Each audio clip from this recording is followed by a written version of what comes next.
बंदी छोड़ सतगुरु रामपाल जी परमेश्वर जी की जय हो। परमपिता परमात्मा सारी सृष्टि के रचनहार कुल मालिक असंख्य ब्रह्मांडों के स्वामी जगत गुरु तीनों लोकों में प्रवेश करके सबका धारण पोषण करने वाले राजाधिराज आत्माधार नाथों के नाथ देवों के देव महादेव सर्वेश्वर महेश्वर मृत्युंजय अजरो अमर आदि अनादि सनातनी प्रभु जगत पिता जगदीश्वर श्री श्री 1008 की उपाधि के वास्तविक अधिकारी अकाल मूरत सौद स्वरूपी राम वासुदेव सर्वगतम ब्रह्म परम पूज्य प्रथम पूज्य परम संत परम पुरुष परम धनी परम दयालु सत्य कबीर हक्का कबीर अल्लाहु अकबर बाखबर अल्लाह ताला जगत के तारणहार जगत के मुक्तिदाता जगत के जगन्नाथ हारे के सहारे हिंदुओं के राम मुसलमानों के अल्लाह सिखों के वाहिगुरु ईसाइयों के मसीह दया के सागर दया निधि करुणा के सागर करुणा निधि स्वयंभू परिभू संकट मोचन कष्ट हरण मंगल करण दुख भंजन अविगत कबीर निर्विकार निर्विषम परमात्मा अलय अलेख सतगुरु आदि अनादि सतगुरु असली मर्यादा पुरुषोत्तम असली राम असली कृष्ण असली घनश्याम असली मुरारी राजाओं के राजा महाराजाओं के महाराजा शहनशाहों के शहनशाह सम्राटों के सम्राट भगवानों के भगवान अल्लाहों के अल्लाह प्रभुओं के प्रभु मसीहाओं के मसीह सच्चे वाहिगुरु बाबाओं के बाबा पीरों के पीर सेठों के सेठ जगत सेठ सावड़सा सेठ सर्वगुण संपन्न अनंत कोटि कलाओं के स्वामी अनंत कोटि ब्रह्मांडों के नायक योगियों में महायोगी ध्यानियों में महाध्यानी सिद्धों में परम सिद्ध ज्ञानियों में तत्व ज्ञानी ब्रह्म ज्ञानी महाज्ञानी परम ज्ञानी सर्वश्रेष्ठ ज्ञानी विज्ञानी युवा कबीर समर्थ कबीर असमवात अमित ओझा सच्चे रहनुमा करीम अल्लाह सुभान अल्लाह दुनिया के अंतिम पैगंबर 8 सितंबर 1951 से गांव धनाना जिला सोनीपत हरियाणा भारतवर्ष की पावन भूमि पे प्रकट रियल कल की भगवान श्री नारायण साकार हरि श्री बाबा साहेब नूर अनंत परमात्मा सच्चे दरवेश सच्चे बाखबर संत श्रोमणी सतगुरु रामपाल जी परमेश्वर जी के चरण कमल में साध संगति से जुड़े हुए देश विदेश से आप और हम सभी सत्सेवक भाई बहनों का अनंत कोटि दंडोत प्रणाम। भाई और बहनों, बहुत बड़ी दया बहुत बड़ी मेहर पूज्य गुरुदेव भगवान की परमेश्वर रामपाल जी की, जिनके शुभ आशीर्वाद से विशेष आशीर्वाद से उन्हीं के कर कमल से लिखित पवित्र पुस्तक हिंदू साहिबान नहीं समझे गीता वेद पुराण, इस पवित्र पुस्तक के ऊपर वीडियो बनाने की श्रृंखला जारी है। इसी श्रृंखला में आज हमारा ये तीसरे नंबर का वीडियो है। प्रत्येक वीडियो में पूज्य गुरुदेव भगवान के आशीर्वाद से विशेषकर हिंदू समाज के भाई बहनों को अध्यात्म के विषय में बहुत अच्छी खासी जानकारी प्राप्त हो रही है। पिछले वीडियो में हमने देखा कि किस प्रकार से परमेश्वर के द्वारा बनाए गए जितने भी जीव जंतु हैं स्त्री पुरुष हैं, विशेषकर मानव शरीरधारी जितने भी स्त्री और पुरुष हैं पूरे विश्व के, जो आपस में अनेक धर्मों में बंट चुके हैं, उन सब के शरीर की रचना एक समान है। सभी के शरीर में बने कमल चक्रों में देवी देवताओं का वास है। उसके बाद पूज्य गुरुदेव ने हमें बताया कि सनातनी पूजा क्या है। वर्तमान में सनातनी पूजा हिंदू समाज में हो रही है या लुप्त हो चुकी है। तो बहुत सारी जानकारियां हमने प्राप्त की। आज हम इस तीसरे पार्ट में आगे बढ़ेंगे और तीसरे पार्ट में पूज्य गुरुदेव भगवान हमें क्या समझा रहे हैं कि सभी धर्मों के मानवों को, विश्व में जितने भी धर्म हैं, हिंदू मुस्लिम सिख ईसाई जैनी सिख बौद्ध यहूदी मंगोली, जितने भी धर्म हैं तकरीबन 4000 के आसपास छोटे मोटे धर्म बने हुए हैं। उन धर्मों में जितने भी मानव शरीरधारी स्त्री या पुरुष हैं, उन सबको कर्म फल तीनों देवता ही देते हैं। कौन से तीनों देवता? श्री ब्रह्मा श्री विष्णु श्री शिव जी। क्योंकि ये तीनों देवता एक ब्रह्मांड में 3 लोक के स्वामी हैं और हम इनके अंतर्गत एक ब्रह्मांड में रहते हैं। तो ये यहाँ के मैनेजर हैं तीनों। श्री ब्रह्मा जी रजोगुण के स्वामी हैं, श्री विष्णु जी सतोगुण के स्वामी हैं और श्री शिव जी ये तमोगुण के स्वामी हैं। और पूरा ये प्राणी समुदाय इन्हीं तीनों गुणों से प्रभावित रहता है। तो विश्व के सभी धर्मों के सभी मानवों को, चाहे स्त्री हो या पुरुष हो, बच्चा हो या बूढ़ा हो, उन सबको उनके कर्मों के अनुसार फल ये तीनों देवता ही प्रदान करते हैं। अब यहाँ पर कुछ शंका समाधान है। प्रश्न शंका होती है कि शरीर में जो कमल चक्र व देवता ब्रह्मा विष्णु आदि बताए हैं, इनको न ईसाई न यहूदी न मुसलमान न सिख आदि जानते तक नहीं, मानना यानी पूजना तो दूर की कौड़ी है। तो उत्तर गुरुदेव भगवान ने दिया है कि किसी के न मानने व न जानने से इन देवताओं का अस्तित्व समाप्त नहीं हो जाता है। यह अध्यात्म ज्ञान की कमी है। संपूर्ण अध्यात्म ज्ञान जो सूक्ष्म वेद में है, यानी 5वें वेद में, कबीर सागर में, गरीबदास जी के सदग्रंथ साहिब में, उसका ज्ञान वर्तमान में मेरे यानी लेखक के, लेखक कौन? परम पूज्य सतगुरु रामपाल जी, उनके अतिरिक्त विश्व में किसी को ज्ञान नहीं है। इस संपूर्ण अध्यात्म की जानकारी वर्तमान में सतगुरु रामपाल जी के अलावा धरती पर अन्य किसी भी साधु संत महात्मा आचार्य शंकराचार्य जी को नहीं है। जिस कारण से एक हिंदू धर्म को छोड़कर विश्व के बाकी धर्म के मानने वाले लोगों ने इन देवी देवताओं को मानना पूजना ही लगभग छोड़ रखा है। और वो लोग इस बात पर भी विश्वास नहीं करते हैं कि हमारे शरीर में जो कमल चक्र बने हुए हैं उनमें इन तीनों देवताओं का वास है, और ये तीनों देवता ही प्रत्येक इंसान को, चाहे स्त्री हो या पुरुष हो, कर्मों के अनुसार फल प्रदान करते हैं। तो पूज्य गुरुदेव भगवान कह रहे हैं कि भाई ये तो आपके आध्यात्मिक ज्ञान की कमी है। आपके मानने या ना मानने से इन देवी देवताओं का अस्तित्व समाप्त नहीं हो जाता है। और जो रचना परमपिता परमेश्वर जी ने इस सृष्टि में बनाकर इन तीनों देवताओं को दी हुई है, उसके ऊपर कंट्रोल करने की, भाई हमारे मानने या ना मानने से उस परमेश्वर का विधान जो है फैल नहीं हो जाता है। प्रत्येक धर्म के व्यक्तियों को अपने ही शास्त्रों का ज्ञान भी पूर्ण नहीं है। मुसलमान भाइयों को मुसलमान धर्म की चारों पुस्तकें, तौरात, जबूर, इंजिल, कुरान शरीफ, कुरान मजीद और अनेक हदीसें, इनका भी कंप्लीट ज्ञान नहीं है। अगर होता तो ये मज़ारों पर नहीं जाते, मस्जिदों में नहीं जाते। अगर हिंदुओं को चारों वेद और गीता और 18 पुराणों का ज्ञान होता तो ये मंदिरों में नहीं जाते, मूर्ति पूजा नहीं करते, पाखंड पूजा नहीं करते। अगर ईसाइयों को बाइबल का संपूर्ण ज्ञान होता या उनके धर्म गुरुओं को होता, पोप पादरियों को होता, तो ये कभी भी चर्च में नहीं जाते उस मसीहा को ढूंढने के लिए। और यदि सिखों को गुरु ग्रंथ साहिब का ज्ञान होता तो सिख आज अध्यात्म की ऊंचाइयों को छू रहे होते। गुरुद्वारे बना बना के इस प्रकार से खाली पाठ के ऊपर आश्रित होकर ना बैठ जाते। तो भाई और बहनों, ये संपूर्ण आध्यात्मिक ज्ञान केवल वर्तमान में सतगुरु रामपाल जी के पास है।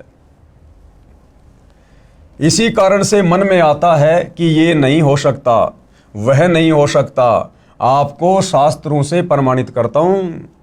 अब पूज्य गुरुदेव भगवान क्या कह रहे हैं कि कोई बड़ी बात नहीं है भाई। इस काल ने अपने षड्यंत्र के तहत तुम सभी को अलग अलग धर्मों में बांट दिया, जातियों में बांट दिया, संप्रदायों में बांट दिया। तुम सबके अलग अलग इसने शास्त्र बनवा दिए। ऊपर से इस काल ने नकली संत भेजकर तुम्हारे को धर्म की उल्टी व्याख्या से परिपूर्ण करवा दिया। तो गुरुदेव भगवान कह रहे हैं कि बच्चों कोई बात नहीं है, मैं इस आध्यात्मिक ज्ञान को परमाणु के साथ में साबित करूंगा। तो भाइयों और बहनों, हमने बहुत ही ध्यानपूर्वक इन प्रमाणों को देखने और समझने की आवश्यकता है।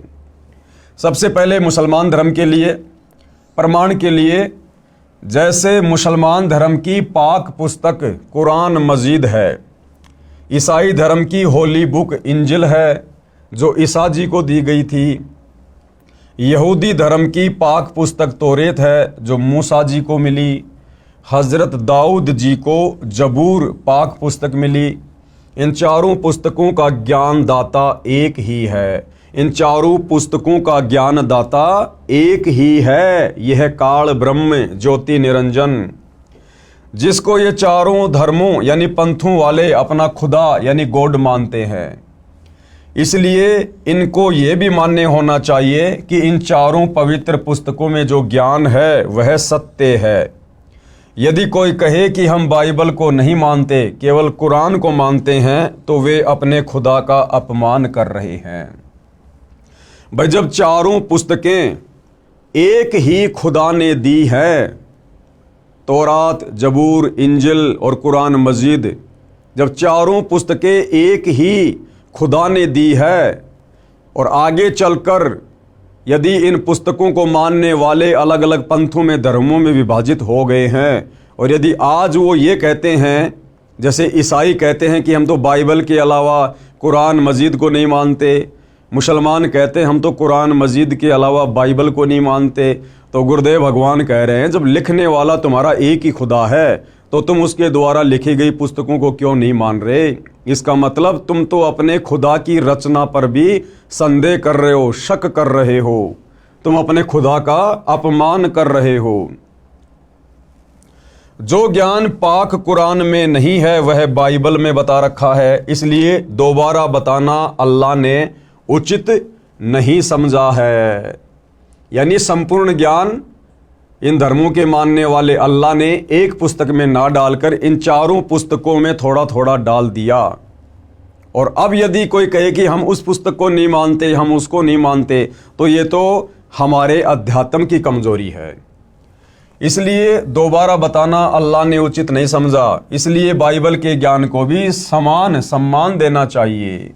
विशेष पहले यह स्पष्ट करना उचित समझता हूं कि पवित्र पुस्तक बाइबल कोई अलग शास्त्र नहीं है। इसमें पाक जबूर, पाक तौरेत, पाक इंजिल को इकट्ठा जिल्द यानी बाइंड किया है। एक मुसलमान वक्ता अपनी वीडियो में कह रहा था कि मैं बाइबल को नहीं मानता, इंजिल को मानता हूं। उस श्रीमान को यही नहीं पता बाइबल में इंजिल पुस्तक भी है। अब बाइबल ग्रंथ से कुछ प्रमाण दिखाता हूं कि विश्व के सभी मानव व अन्य प्राणियों के व्यवस्थक ये ही तीनों देवता कौन? ब्रह्मा जी, विष्णु जी तथा शिव जी हैं। अब गुरुदेव भगवान हमें बाइबल से प्रमाणित करेंगे कि विश्व के जितने भी प्राणी हैं, स्त्री या पुरुष, उन सब के व्यवस्थापक, तीनों लोकों का मैनेजमेंट संभालने वाले यही ब्रह्मा विष्णु महेश जी हैं। बाइबल ग्रंथ में सृष्टि की उत्पत्ति अध्याय में लिखा है कि परमेश्वर ने 6 दिन में सृष्टि की उत्पत्ति की, 6ठे दिन आदमी बनाए। सर्वप्रथम आदम जी को मिट्टी से बनाया, उसमें जान डाल दी। परमेश्वर जी ने मानव यानी स्त्री पुरुष को अपने जैसे शरीर वाला, अपनी ही शक्ल जैसा बनाया। साफ साफ बाइबल के उत्पत्ति ग्रंथ में प्रथम अध्याय में लिखा हुआ है कि परमेश्वर ने 6 दिन में सृष्टि बनाई, 7वें दिन तख्त पर जा विराजा। और परमेश्वर ने इंसानों को, स्त्री और पुरुष को अपनी ही शक्ल में, अपनी ही समानता में बनाया। तो परमेश्वर कैसा हुआ? साकार हुआ। जिस परमेश्वर ने बाइबल में स्पष्ट लिख रखा है कि हमने इंसानों को अपनी ही शक्ल में बनाया, तो भाई फिर परमात्मा की शक्ल कैसी है? हमारे जैसी। आदम की हड्डी निकालकर उसकी पत्नी हव्वा बनाई।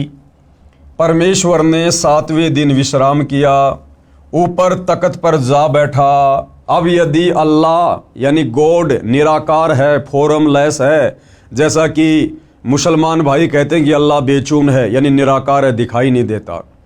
ईसाई कहते हैं कि गॉड इज फॉर्मलेस यानी अल्लाह का, भगवान का, परमेश्वर का कोई रूप नहीं है। और यहाँ क्या लिखा जा रहा है बाइबल में कि 6 दिन में सृष्टि रचकर 7वें दिन परमेश्वर यानी अल्लाह तख्त पर जा विराजा यानी सिंहासन पर जाकर बैठ गया। अब भाई यदि परमेश्वर अल्लाह निराकार है, दिखाई नहीं देता, उसका कोई आकार नहीं है, तो फिर तख्त पर बैठेगा कौन? तख्त पर वो बैठेगा जो साकार है।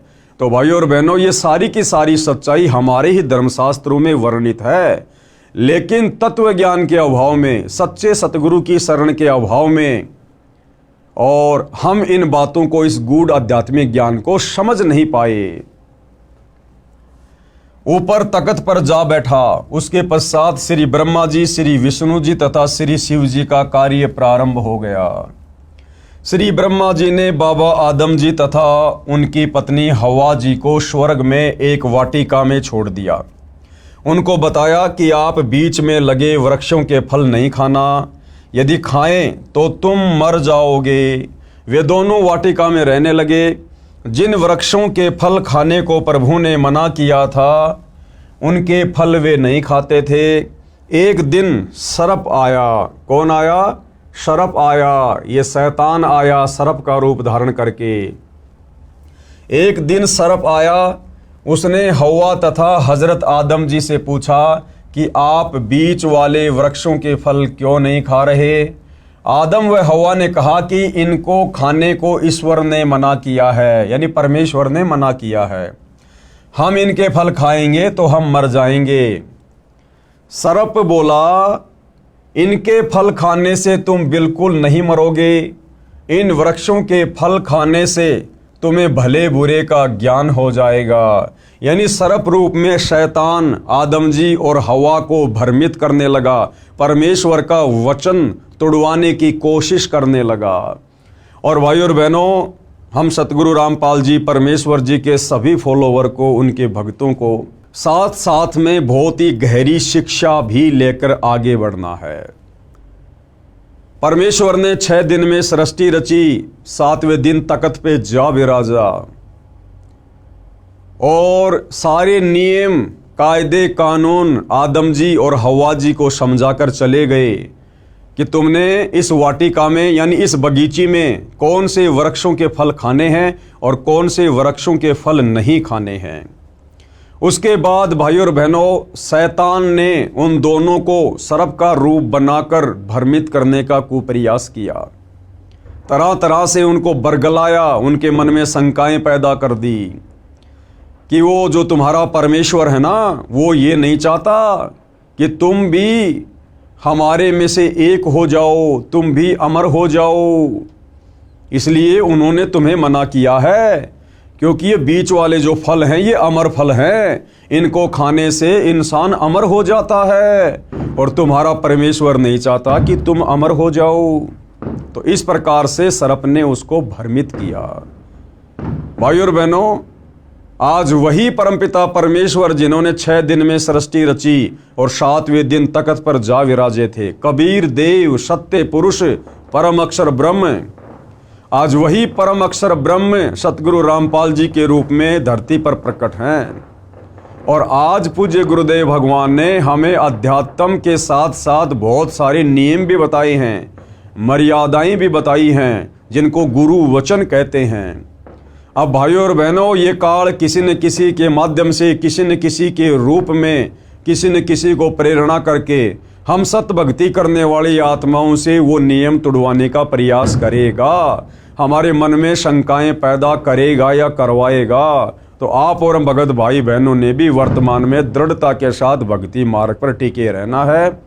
और जो आज्ञा हमें पूज्य गुरुदेव भगवान ने अपने सत्संगों के माध्यम से दे दी है, जो नियम और मर्यादा हमारे ऊपर लागू कर दिए गए हैं, हमने उन्हीं नियम और मर्यादाओं में रहकर, गुरु वचन के अंतर्गत रहकर इस सत भक्ति को सफल करने की दिशा में आगे बढ़ना है। इन वृक्षों के फल खाने से तुम्हें भले बुरे का ज्ञान हो जाएगा। ईश्वर नहीं चाहता कि तुम्हें भले बुरे का ज्ञान हो। सर्प की बात मानकर दोनों ने भले बुरे का ज्ञान करवाने वाले वृक्षों के फल खा लिए। यानी सर्वप्रथम परमेश्वर ने जब सृष्टि रची, आदम और हवा को बनाया, तो सर्वप्रथम भाई और बहनों, आदम और हवा दोनों ने परमेश्वर का वचन तोड़ दिया।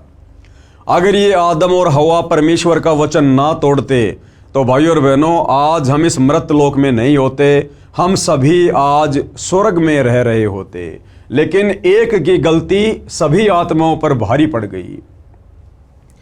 उनकी आंखें खुल गई। कुछ दिन बाद ईश्वर आया। उसके पैरों की आवाज सुनकर हवा व आदम छुप गए। उनको पता चल गया था कि नंगा रहना अच्छा नहीं होता, क्योंकि उस वाटिका के बीच वाले पेड़ों के फल खाने से, जिनको खाने के लिए परमेश्वर ने मना किया था, जब आदम और हवा ने खा लिए तो उनकी वो दृष्टि खुल गई, उनको भले बुरे का ज्ञान हो गया। और जब कुछ दिनों बाद परमेश्वर आए तो भाइयों और बहनों, दोनों एक पेड़ की ओट में छुप गए। उनको ये पता चल गया कि हम तो नंगे हैं, नंगे, हमें तो शर्म आ रही है, क्योंकि उनको भले बुरे का ज्ञान होना शुरू हो गया। ईश्वर ने आवाज लगाई कि तुम कहाँ हो? आदम तथा हवा ने उत्तर दिया कि हम नंगे हैं, आपकी आवाज सुनकर हम छुप गए हैं। ईश्वर ने पूछा कि क्या तुमने बीच वाले वृक्षों का फल खा लिया? उत्तर मिला कि हाँ, हमने बीच वाले वृक्षों के फल खा लिए। आदम ने कहा कि आपने जो मेरे साथ स्त्री छोड़ी है, इसको सर्फ ने बहका दिया।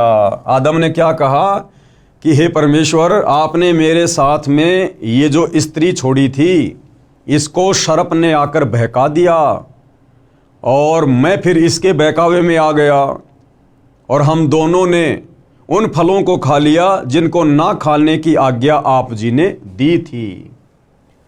हमने फल खा लिया। ईश्वर ने आदम व हवा के पहनने के लिए वस्त्र बनवाए। ईश्वर ने कहा कि मानव को भले बुरे का ज्ञान हो गया है, कहीं ये अमर होने वाले वृक्षों के फल खा ले और हम में से एक के समान हो जाए। इसलिए आदम जी व हवा जी को स्वर्ग से निकाल दिया। इस बाइबल के लेख से सिद्ध हो गया कि देवता एक से अधिक हैं। सब धर्मों के व्यक्तियों को कर्मों का फल ये तीनों देवता ही देते हैं। अन्य प्रमाण, पवित्र बाइबल के उत्पत्ति ग्रंथ 17:18 पृष्ठ 24 पर लिखा है कि अब्राहिम नामक व्यक्ति के घर 3 प्रभु आए। उस समय वह अपने घर से बाहर खेत में वृक्षों की छाया में बैठा था। दोपहर का समय था। अब्राहिम ने जमीन पर लेटकर उनको प्रणाम किया, भोजन करवाया। वे पापियों का नाश करने आए थे। कौन? तीनों देवता, ब्रह्मा विष्णु महेश। वे पापियों का नाश करने गए थे। वहां से 2 तो वापस लौट गए। एक उस नगरी में गया जहां के व्यक्ति व्यभिचारी, अन्यायी, बेहया, धर्म कर्म रहित हो चुके थे। उस नगरी को नष्ट कर दिया। इन प्रमाणों से स्पष्ट है कि यही तीनों देवता सर्व मानव को कर्मा अनुसार फल देते हैं। कौन? ब्रह्मा विष्णु महेश। नगरी नष्ट करने का कार्य तमगुण शंकर जी का है, क्योंकि ये तीनों देवता एक के गुण युक्त हैं। श्री ब्रह्मा जी रजोगुण के स्वामी हैं, जिसके प्रभाव से हम लोग बच्चे उत्पन्न करते हैं, हमारे अंदर विषय वासना जागृत होती है, धन वगैरह इकट्ठा करने की इच्छा जागृत होती है। ये रजोगुण के कारण होती है। दूसरा, गुरुदेव ने बताया श्री विष्णु जी सतोगुण के स्वामी है। अपने बाल बच्चों में, परिवार में, संपत्ति में मोह ममता, हम एक दूसरे से चिपटे रहते हैं, ये मेरा, ये मेरा, ये श्री विष्णु जी के सतोगुण के कारण है। और तीसरा, श्री शिव जी का तमोगुण, जिसके प्रभाव से बात बात पर लड़ाई झगड़े, मार पिटाई, हत्या, ये तमोगुण के कारण। तो जो 2 देवता वापस चले गए थे वो ब्रह्मा जी और विष्णु जी थे, और जो एक देवता नीचे रह गया था जिसने जाकर उस नगर को नष्ट किया, वो शंकर जी थे। इसलिए वे अकेले गए और उन पापियों का नाश किया। 2 कौन? श्री ब्रह्मा जी तथा श्री विष्णु जी वापस चले गए थे। तो ये प्रमाण है कि तीनों देवता ब्रह्मा विष्णु महेश ही मिलकर इस काल ब्रह्म की सृष्टि को यहाँ चला रहे हैं। और इस काल ब्रह्म की सृष्टि के अंतर्गत एक ब्रह्मांड में जितने भी मानव शरीरधारी स्त्री पुरुष हैं, उन सब के व्यवस्थापक, उन सब के मैनेजर ये तीनों देवता ब्रह्मा विष्णु महेश ही हैं। वो चाहे हिंदू हो, मुसलमान हो, सिख हो, ईसाई हो, चाहे किसी भी धर्म का और देश का व्यक्ति क्यों ना हो। विशेष आगे गुरुदेव क्या कह रहे हैं, विशेष चारों पवित्र पुस्तकों, पाक कुरान, पाक बाइबल यानी पवित्र जबूर, पवित्र इंजिल, पवित्र तौरेत का ज्ञान जिस प्रभु ने दिया, उसी ने पवित्र चारों वेदों यानी पवित्र ऋग्वेद, यजुर्वेद, सामवेद तथा अथर्ववेद का ज्ञान श्री ब्रह्मा जी को दिया। कौन है ये? काल ब्रह्म, ब्रह्मा विष्णु महेश का पिता, दुर्गा का पति, काल ब्रह्म जिसको ज्योति निरंजन भी कहते हैं। इसी ने मुसलमान धर्म की चारों पुस्तकों का ज्ञान दिया और इसी ने चारों वेद और गीता जी वाला ज्ञान दिया। फिर स्वयंभू मनु जी को मिला, यानी सबसे पहले इस काल ब्रह्म ने चारों वेदों का ज्ञान श्री ब्रह्मा जी को दिया। श्री ब्रह्मा इस काल ब्रह्म का सबसे बड़ा बेटा है। फिर उससे छोटा वाला बेटा है श्री विष्णु और सबसे छोटा वाला बेटा है श्री शंकर। यानी ये ब्रह्मा विष्णु महेश ये तीनों सगे भाई हैं। इनका पिता काल ब्रह्म है जो सबके समक्ष नहीं आता है, उसको श्राप लगा हुआ है। वो जब हम आगे सृष्टि रचना पढ़ेंगे तब हमें पता चलेगा। और फिर श्री ब्रह्मा जी ने अपने वंशज मनु को, जो कि सतयुग में हुए, फिर वो ज्ञान चारों वेदों वाला ब्रह्मा जी ने स्वयंभू मनु जी को दिया। वेदों में चक्रों यानी कमलों का ज्ञान है परंतु अधूरा है, क्योंकि चारों वेदों में संपूर्ण आध्यात्मिक ज्ञान नहीं है। इसीलिए परमपिता परमेश्वर कबीर साहिब जी को, परम अक्षर ब्रह्म को, सत्य पुरुष को स्वयं तत्वदर्शी संत का रूप धारण करके पृथ्वी पर चारों वेदों से ऊपर का ज्ञान देने के लिए आना पड़ता है। सूक्ष्म वेद में संपूर्ण अध्यात्म ज्ञान है, उसी से कमल चक्रों का संपूर्ण ज्ञान पहले लिख दिया है। पवित्र वेदों का ज्ञान इन चारों पाक पुस्तकों तौरेत, जबूर, इंजिल तथा कुरान से पहले का है। इसलिए प्रभु ने इन पुस्तकों में दोबारा बताना उचित न समझा। सूक्ष्म वेद पांचवा वेद है। सूक्ष्म वेद कौन सा वेद है? पांचवा वेद। उसमें संपूर्ण अध्यात्म ज्ञान है, उसमें कमलों का वर्णन विस्तार से कहा है। वह संपूर्ण ज्ञान न वेदों में है, न गीता में, न पुराणों में, न कुरान में, न बाइबल में। क्योंकि गीता ज्ञान देने वाले ने गीता अध्याय 4 श्लोक 34 में कहा है कि तत्व ज्ञान जो गीता में नहीं है उसको तत्वदर्शी संतों के पास जाकर प्राप्त कर। भाइयों और बहनों, गीता का ज्ञान वेदों वाला ही ज्ञान है, यानी चारों वेदों का निष्कर्ष पवित्र गीता जी है। और संपूर्ण आध्यात्मिक ज्ञान ना तो चारों वेदों में है, फिर गीता जी में होगा कहाँ से? इसीलिए गीता ज्ञान देने वाले भगवान ने गीता अध्याय 4 श्लोक 34 में कहा है कि हे अर्जुन, उस तत्व ज्ञान को प्राप्त करने के लिए, समझने के लिए तू तत्वदर्शी संतों की खोज कर। इसलिए भाइयों और बहनों, संपूर्ण आध्यात्मिक ज्ञान देने के लिए उस परम अक्षर ब्रह्म सत्य पुरुष कबीर देव को तत्वदर्शी संत की भूमिका में पृथ्वी पर आना पड़ता है, जैसे कि वर्तमान में सतगुरु रामपाल जी के रूप में प्रकट हैं। उसको तत्वदर्शी संतों के पास जाकर प्राप्त कर। यदि गीता में तत्व ज्ञान होता तो बता देता कि तत्व ज्ञान उस अध्याय में है। इसी प्रकार कुरान मजीद में सूरत फुरकानी 25 आयत नंबर 52 से 59 में कहा है कि जिस परमात्मा ने 6 दिन में सृष्टि रची, 7वें दिन तख्त पर जा विराजा, उसकी खबर किसी बाखबर यानी तत्वदर्शी संत से पूछो। इसी प्रकार यदि कुरान मजीद में यानी कुरान शरीफ में अगर संपूर्ण आध्यात्मिक ज्ञान होता तो सूरत फुरकानी 25 आयत नंबर 52 से 59 में कुरान का ज्ञान देने वाला अल्लाह यानी ये काल ब्रह्म, ये शैतान हज़रत मोहम्मद को ये कदापि ना कहता कि हज़रत मोहम्मद, जिस अल्लाह ने 6 दिन में सृष्टि रची, 7वें दिन तख्त पर जा विराजा, उस अल्लाह की जानकारी तू किसी बाखबर से जा पूछ। अगर कुरान का ज्ञान देने वाला अल्लाह ये काल ब्रह्म यदि संपूर्ण आध्यात्मिक ज्ञान रखता तो किसी बाखबर की शरण में जाने की सलाह हज़रत मोहम्मद जी को नहीं देता। तो गुरुदेव के कहने का मतलब है कि जिसने चारों वेदों का ज्ञान दिया, जिसने गीता का ज्ञान बोला, उसी ने मुसलमान धर्म की चारों पुस्तकें तौरात, जबूर, इंजिल और कुरान मजीद का ज्ञान दिया। जिस परमात्मा ने 6 दिन में सृष्टि रची, 7वें दिन तख्त पर जा विराजा, उसकी खबर किसी बाखबर यानी मुसलमान धर्म में तत्वदर्शी संत को बाखबर कहते हैं, जानने वाला। यानी तत्वदर्शी संत से पूछो। इस प्रकरण से स्पष्ट हो जाता है कि विश्व के मानव को कर्म फल देने वाले श्री ब्रह्मा जी, श्री विष्णु जी तथा श्री शिव जी हैं। वह अन्य देवता भी हैं। प्रत्येक मानव के शरीर के कमलों में जो जो देवी देवता व प्रभु बताए हैं, इनकी साधना करके ही मानव अपना कल्याण करवाए। और वही संसार में दूसरा कोई तरीका नहीं है सत भक्ति करके अपनी आत्मा का कल्याण करवाने का। आगे पूज्य गुरुदेव भगवान हमें क्या सलाह दे रहे हैं। मैं रामपाल दास व मेरे अनुयायी इन देवताओं की साधना नित्य करते हैं। हम इन देवताओं की पूजा नहीं करते, हम इनकी साधना करते हैं। पूजा में और साधना में पूज्य गुरुदेव भगवान ने इसी पुस्तक में पहले बताया कि बड़ा अंतर है।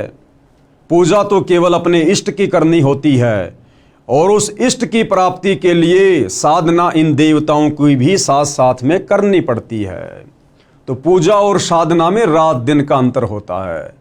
तो गुरुदेव भगवान क्या कह रहे हैं कि मैं और मेरे अनुयायी इन देवताओं की साधना नित्य करते हैं। हालांकि भाई और बहनों, तत्वदर्शी संत को साधना करने की आवश्यकता नहीं पड़ती है, क्योंकि वे स्वयं परम अक्षर ब्रह्म होते हैं, स्वयं सारी सृष्टि के मालिक होते हैं।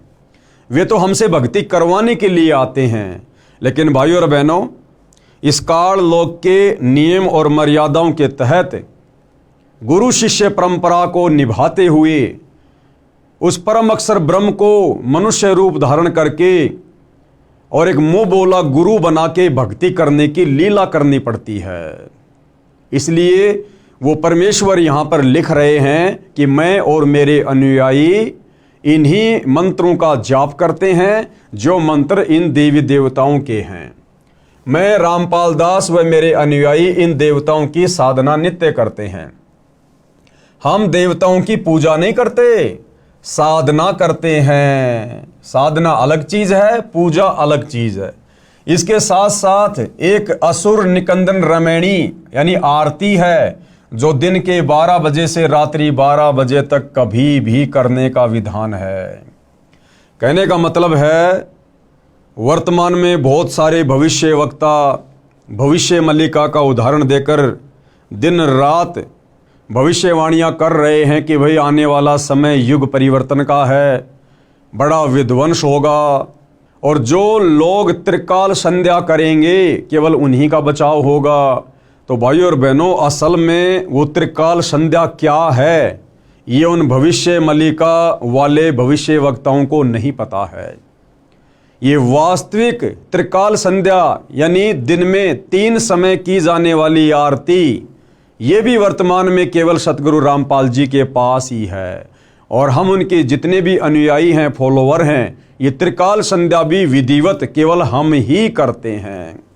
तो उसी त्रिकाल संध्या के अंतर्गत दोपहर की आरती, जिसको असुर निकंदन रमैणी कहते हैं, उस असुर निकंदन रमैणी में हम विश्व के समस्त देवी देवताओं की साधना करते हैं, उनकी स्तुति करते हैं। इस विधि से की जाने वाली आरती केवल सतगुरु रामपाल जी के पंथ में ही मिलेगी। असुर निकंदन रमैणी यानी आरती है, जो दिन के 12 बजे से रात्रि 12 बजे तक कभी भी करने का विधान है। हम प्रतिदिन करते हैं। फिर भी कोई कहता है कि रामपाल देवी देवताओं को नहीं मानता, न अपने अनुयायियों को इनकी साधना करने देता, उसने ठीक से हमारे ज्ञान व भक्ति व साधना को समझा नहीं है। हम जीव तो इन देवताओं की शक्ति की तुलना में कीड़े मकोड़े के समान हैं, परंतु हम सत्य भक्ति व साधना करते हैं, हमारा मोक्ष निश्चित है। जो दास के द्वारा बताई शास्त्र प्रमाणित साधना व पूजा करेगा, उसका भी पूर्ण मोक्ष हो जाएगा। वह भी गीता अध्याय 18 श्लोक 62 में कहे सनातन परम धाम यानी सत्यलोक में चला जाएगा, उसको परम शांति प्राप्त होगी। उसका 3 ताप का कष्ट भी समाप्त हो जाएगा। अब भाइयों और बहनों, ये 3 ताप का कष्ट, विश्व के समस्त प्राणी, उनके ऊपर जो भी आपत्तियां आती हैं, आपदा आती हैं, वो 3 ताप के कष्ट के कारण ही आती है। और ये 3 ताप के कष्ट हैं दैहिक, दैविक और आध्यात्मिक, जिनका खुलासा आगे पूज्य गुरुदेव भगवान करेंगे। दैहिक यानी शरीर में आने वाले कष्ट, दैविक यानी किसी देवी देवता का रुष्ट हो जाना, और आध्यात्मिक किसी के द्वारा जादू जंत्र करवा देना, टोना टोटका करवा देना, मूठ वगैरह करवा देना। ये 3 ताप के कष्ट होते हैं जिससे मनुष्य शरीरधारी प्राणियों को दुखी किया जाता है। तो ये 3 ताप के कष्ट भी यदि इस पृथ्वी पर समूल रूप से नष्ट होते हैं तो केवल जगत गुरु तत्वदर्शी सतगुरु रामपाल जी की सत्य साधना करने से दूसरा धरती पर कोई उपाय नहीं है। तो क्या कह रहे हैं गुरुदेव? 3 ताप का कष्ट भी समाप्त हो जाएगा जो जीव के दुखों का मूल है। नोट, पूजा व साधना में क्या अंतर है? अब हमने अध्यात्म को जानने के लिए आगे बढ़ने से पहले यह जानना पड़ेगा कि सतगुरु रामपाल जी के सभी फॉलोअर इन तीनों देवताओं की जो साधना करते हैं, ये साधना क्या है और भक्ति मार्ग में पूजा क्या है, पूजा किसकी करनी पड़ेगी, तो ये सारी जानकारी गुरुदेव हमें बता रहे हैं। पूजा व साधना में क्या अंतर है, कृपया आप जी पढ़ें इसी पुस्तक के पेज नंबर 179 पर, जो हम आगे की वीडियो में पढ़ेंगे। यहाँ केवल 2 शब्द हैं, यानी संक्षिप्त वर्णन है। जो प्रार्थना हम करते हैं उसका कुछ अंश यहाँ लिखता हूँ। जैसे दोपहर की आरती में हम भगत भाई बहन जो समस्त देवी देवताओं की स्तुति करते हैं, वंदना करते हैं, संक्षेप में गुरुदेव भगवान थोड़ा बहुत उस आरती को यहाँ लिख रहे हैं, ताकि प्रथम बार सतगुरु रामपाल जी की पुस्तकें पढ़ने वाला, उनके सत्संग सुनने वाला किसी भी प्रकार की शंका में ना रहे, भ्रमणा में ना रहे कि भाई सतगुरु रामपाल जी तो देवी देवताओं की पूजा छुड़वाते हैं, उनकी साधना छुड़वाते हैं। ऐसा कुछ भी नहीं है। सतगुरु रामपाल जी देवी देवताओं की वास्तविक साधना करवाते हैं। और हम सभी भगत भाई बहन जो सतगुरु रामपाल जी के फॉलोवर हैं, जो दोपहर की आरती करते हैं, उसमें इन समस्त देवी देवताओं का जिक्र है। मैं लेखक देवी देवताओं का सम्मान करता हूँ। हम सभी सतगुरु रामपाल जी के फॉलोवर समस्त देवी देवताओं का सम्मान करते हैं, आदर करते हैं, लेकिन पूजा हम केवल अपने गुरुदेव भगवान की करते हैं, अपने इष्ट की करते हैं। पूजा केवल परमेश्वर की करनी होती है, बाकी आदर सम्मान हम सबका करते हैं। मैं तथा मेरे अनुयायी प्रतिदिन विश्व के सभी देवी तथा देवताओं का सम्मान व उनकी स्तुति करते हैं। प्रमाण के लिए दोपहर की स्तुति के कुछ अंश। सत्य पुरुष समर्थ ओंकारा, अदली पुरुष कबीर हमारा, यानी जिसकी हमने पूजा करनी है वो हमारा इष्ट है कबीर, जो वर्तमान में तत्वदर्शी संत का रोल कर रहे हैं, यानी तत्वदर्शी संत की भूमिका कर रहे हैं सतगुरु रामपाल जी। ये स्वयं कबीर परमेश्वर हैं। तो पूजा तो हमने केवल अपने गुरुदेव भगवान की करनी है, उनके अनुसार बताई गई ही हमने भक्ति करनी है। बाकी आदर सम्मान हम सभी देवी देवताओं का करते हैं, उनके भी मंत्र जाप करते हैं। सत्य पुरुष समर्थ ओंकारा, अदली पुरुष कबीर हमारा, आदि युगादि दया के सागर, काल कर्म के मोचन आगर, दुख भंजन दरवेश दयाला, असुर निकंदन करे पैमाला, आव खाक पावक और पोना, गगन सुन्न दरियाई दोना, धर्म राय दरबानी चेरा, सुर असुरों का करे निबेरा, सत का राज धर्म राय कर ही, अपना किया सभय दंड भर ही, शंकर शेष और ब्रह्मा विष्णु। ये देखिएगा, हम लोग जो दोपहर की आरती करते हैं, जो दोपहर की संध्या करते हैं, उसमें विश्व के तमाम देवी देवताओं की स्तुति आ जाती है। कुछ एक के नाम लिख दिए जाते हैं, कुछ एक की वैसे सूक्ष्म रूप से हो जाती है। शंकर, शंकर यानी श्री शंकर जी, शंकर, शेष यानी शेषनाग, और ब्रह्मा और विष्णु, शंकर शेष और ब्रह्मा विष्णु, नारद सारद जाउर रसनम, नारद यानी नारद जी, और शारद यानी शारदा देवी सरस्वती। गौरीज और गणेश गोसाई, गौरीज यानी गौरीजा शंकर जी की पत्नी, और गणेश शंकर जी के पुत्र। कारज सकल सिद्ध हो जाई, ब्रह्मा विष्णु और शंभु शेषा, ये तीनों देव दयालु हमेशा। सावित्री और लक्ष्मी गौरा, सावित्री यानी श्री ब्रह्मा जी की पत्नी, लक्ष्मी यानी श्री विष्णु जी की पत्नी, और गौरा यानी श्री शंकर जी की पत्नी। तीहूं देवा सिर कर है चौरा, ये तीनों स्त्रियां अपने अपने पति के शीश पर चवर करती है। नील नाभ से ब्रह्मा आए, आदि ओम के पुत्र कहाए। शंभु मनु ब्रह्मा की शाखा, शंभु मनु यानी स्वयंभू मनु, ये ब्रह्मा जी से उत्पन्न है जिनको ब्रह्मा जी ने वेद दिए। ऋग यजुश्याम अथर्वन भाषा, पीव्रत भया उतान्नम पाता, जाके धुरु है आत्मज्ञाता। शनक सनंदन सनातन संत कुमारा, ये ब्रह्मा जी के 4 पुत्र हैं, 4 पुत्र अनुरागी धारा। 33 कोटि कला विस्तारी, सहस 88 मुनि जन ध्यारी। कश्यप पुत्र सूरज सुरज्ञानी, 3 लोक में किरण समानी। ये जो कश्यप जी हैं इनके पुत्र हैं सूर्य देव, और 3 लोक में किरण समानी। 60,000 संगी बल खेलम, और बीना रागी अजब बलेलम। 3 कोटि योद्धा संग जाके, यानी सूर्य के ऊपर जो देवता कंट्रोल करता है सूर्य देव, उसके अंग संग 3 करोड़ योद्धा रहते हैं। सिकबंदी हैं पूर्ण साखें, हाथ खड़ग गल पुष्प की माला। कश्यप सुत है रूप विशाला। कौस्तुभ मणि जड़ा विमान तुम्हारा, यानी सूर्य देव का जो विमान है वो कौस्तुभ मणियों से जड़ा हुआ है। और सुर नर मुनि जन करत जुहारा। चंद सुर चकवे पृथ्वी माही, निश्वासर चरणों चितलाही। पीठे सूरज सन्मुख चंदा, काटे त्रिलोकी के फंदा। तारायण सब स्वर्ग समूलम, पखे रहें सतगुरु के फूलम।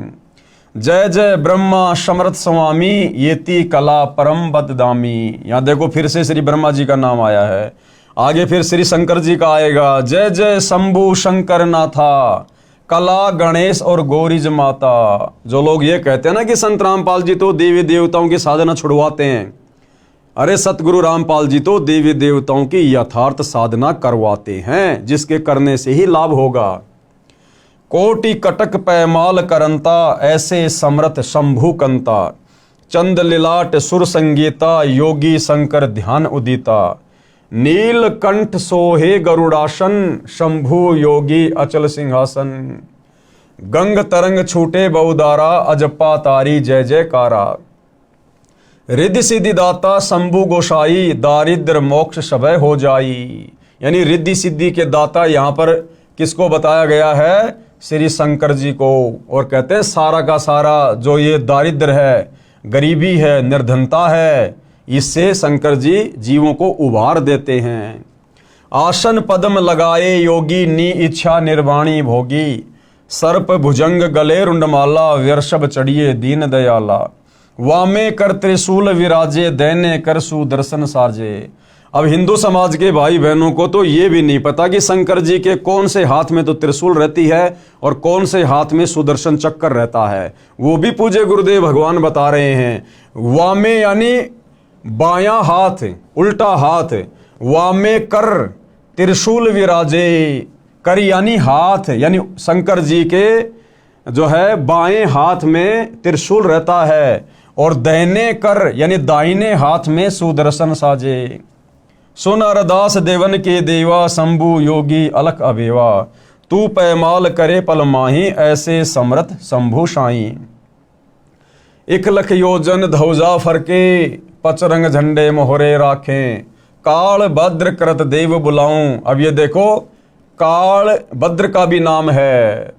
शंकर के दल सभी ध्याऊं, कि शंकर जी के जितने भी गण हैं हम संत रामपाल जी के भगत उनकी स्तुति करते हैं।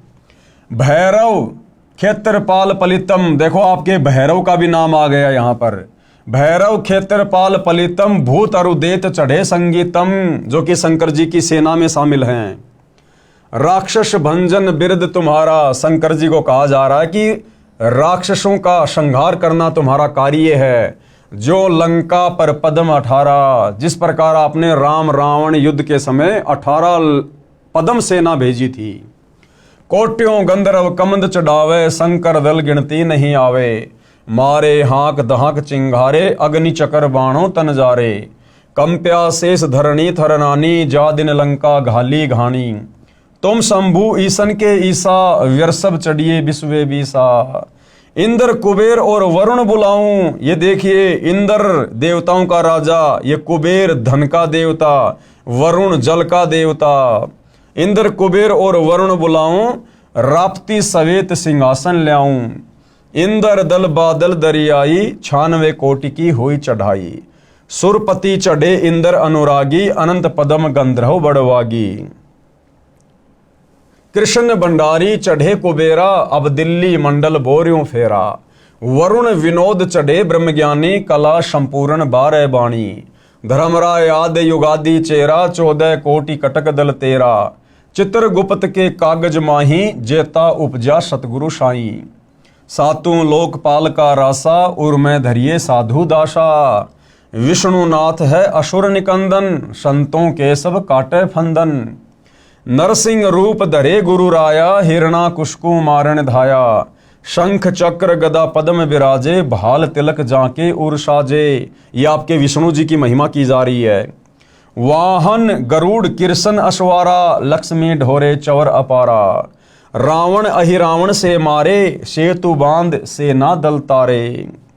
जरासिंध और बाली खपाए, कंस के चानोर हराए। और काली दैम्य नागी नाथा, शिशुपाल चकर से काट्या माथा। काल यवन मथुरा पर धाये, 18 कोटि कटक चढ़ आए। और मुचकंद पर पीतांबर डार्या, काल यवन जहां बेग सिंहार्या। परशुराम 52 अवतारा, ये आपके परशुराम जी का भी नाम ले दिया गया है। और कोई न जाने भेव तुम्हारा, शंखासुर मारे निर्वाणी, बरहा रूप धरे परवानी। राम अवतार रावण की बेरा, ये त्रेता युग में जन्मे विष्णु अवतार रामचंद्र जी का भी जिक्र कर दिया। राम अवतार रावण की बेरा। और ये आपके हनुमान जी का नाम भी आ गया, हनुमत हाका सुनी सुमेरा। अब बताओ आप ये कैसे कह सकते हो कि सतगुरु रामपाल जी देवी देवताओं की साधना छुड़वाते हैं? बताइए, आपके तमाम मुख्य मुख्य देवी देवताओं की हम सतगुरु रामपाल जी के भगत रोजाना त्रिकाल संध्या के अंतर्गत जो दोपहर की आरती है, उसमें रोजाना हम इनकी स्तुति कर रहे हैं, हम इनकी साधना कर रहे हैं और पूजा अपने इष्ट की करते हैं, कबीर देव की, अपने गुरुदेव भगवान की। तो भाई और बहनों, अध्यात्म को अच्छे से समझने की आवश्यकता है। अब आगे क्या कह रहे हैं गुरुदेव भगवान? गीता ज्ञान दाता से अन्य पूर्ण परमात्मा का प्रमाण। यानी अभी तक हिंदू समाज में विशेषकर यही धारणा है कि गीता जी का ज्ञान श्री कृष्ण ने दिया। जबकि भाई और बहनों, आप इस पुस्तक को धीरे धीरे आगे पढ़ेंगे और साथ में सतगुरु रामपाल जी के सत्संग सुनते रहेंगे यूट्यूब पर, मोबाइल में, तो आप जियों को क्लियर हो जाएगा प्रमाणों के साथ में कि गीता जी का ज्ञान श्री कृष्ण जी ने नहीं, बल्कि श्री कृष्ण जी के अंदर प्रेत की तरह प्रवेश करके इस काल ब्रह्म ने सारा ज्ञान बोला।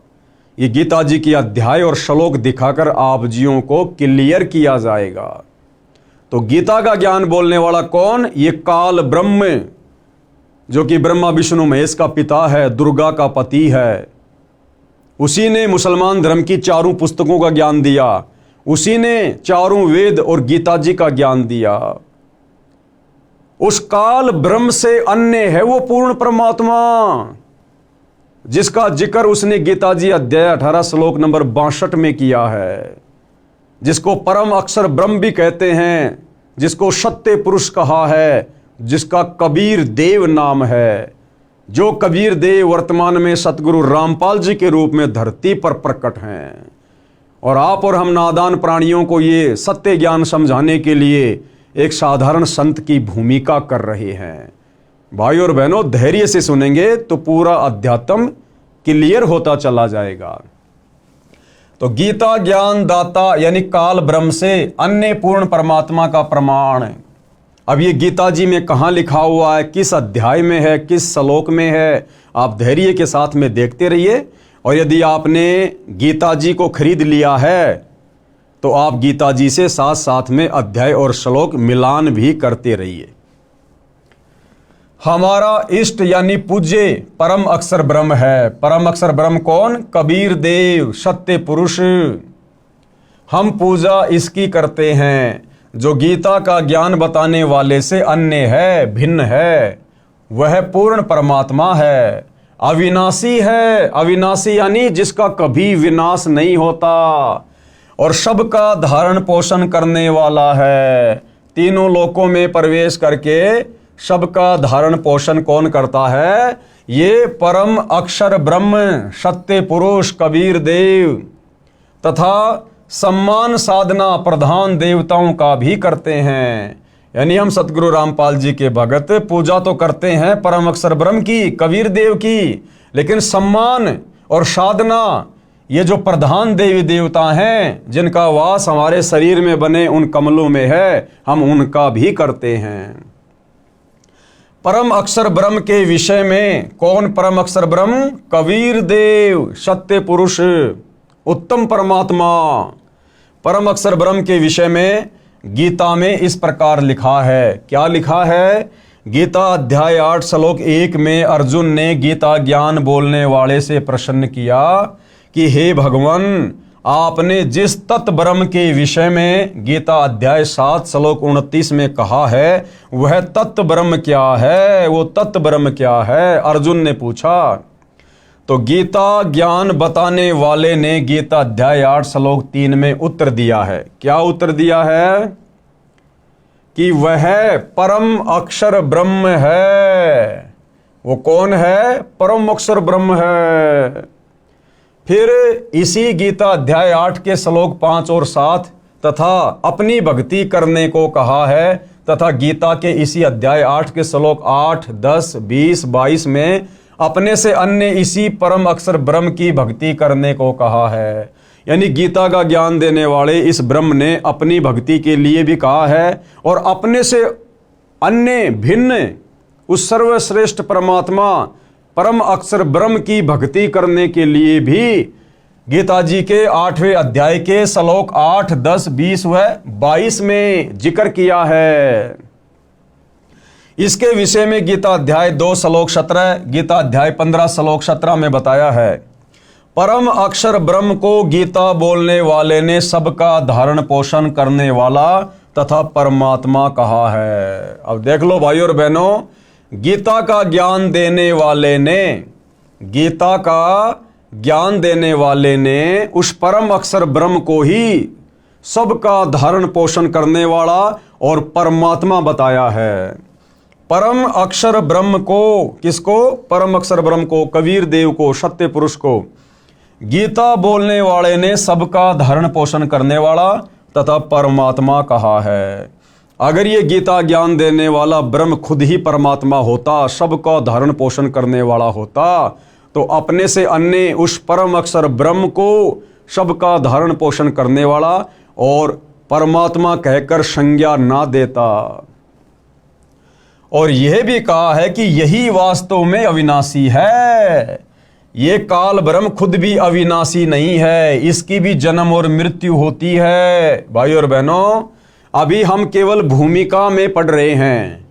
भूमिका समाप्त होने के बाद जब हम इस पवित्र पुस्तक हिंदू साहिबान नहीं समझे गीता वेद पुराण में आगे बढ़ेंगे, तो साथ साथ में पूज्य गुरुदेव भगवान गीता के श्लोक दिखाएंगे, अध्याय बताएंगे, और आंखों देखकर हमें फिर विश्वास होगा कि वास्तव में गीता ज्ञान देने वाला भगवान कंप्लीट नहीं है। और गीता का ज्ञान श्री कृष्ण ने नहीं बोला। श्री कृष्ण जी का तो केवल शरीर काम में लिया गया था। उस शरीर के अंदर प्रेत की तरह प्रवेश करके इनके पिता यानी ब्रह्मा विष्णु महेश के पिता इस काल ब्रह्म ने वो ज्ञान दिया। और ये जो काल ब्रह्म है, ये भी गीता जी में कहता है कि अर्जुन, मैं भी अविनाशी नहीं हूँ, मेरा भी जन्म और मृत्यु होती है। तो आगे हम अपनी आंखों से देखेंगे कि गीता के किस अध्याय में और किन किन श्लोकों में ये जानकारी है।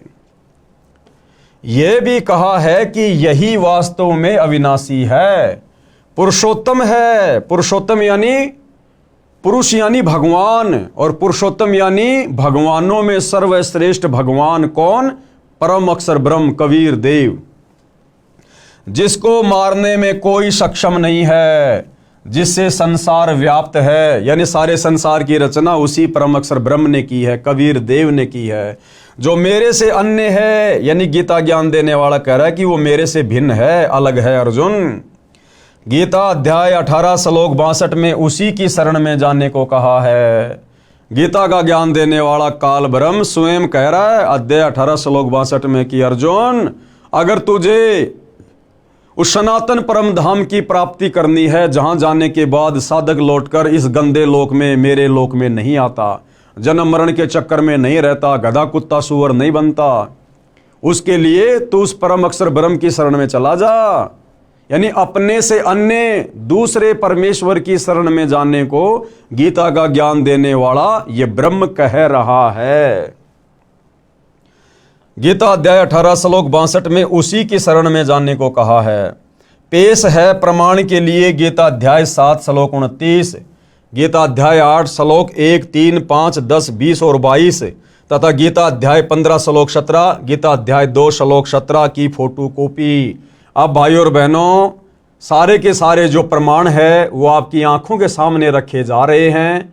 एक एक प्रमाण को आप जी देखते चलिएगा, जिसके अनुवादक जय दयाल गोविंदका हैं तथा प्रकाशक व मुद्रक गीता प्रेस गोरखपुर है। यानी गीता प्रेस गोरखपुर से प्रकाशित हिंदू समाज की जितनी भी धार्मिक पुस्तकें हैं, निसंदेह पूरा हिंदू समाज उनको सत्य मानता है, ऑथेंटिक मानता है। गीता अध्याय 7 श्लोक 29 की फोटोकॉपी। क्या लिखा हुआ है?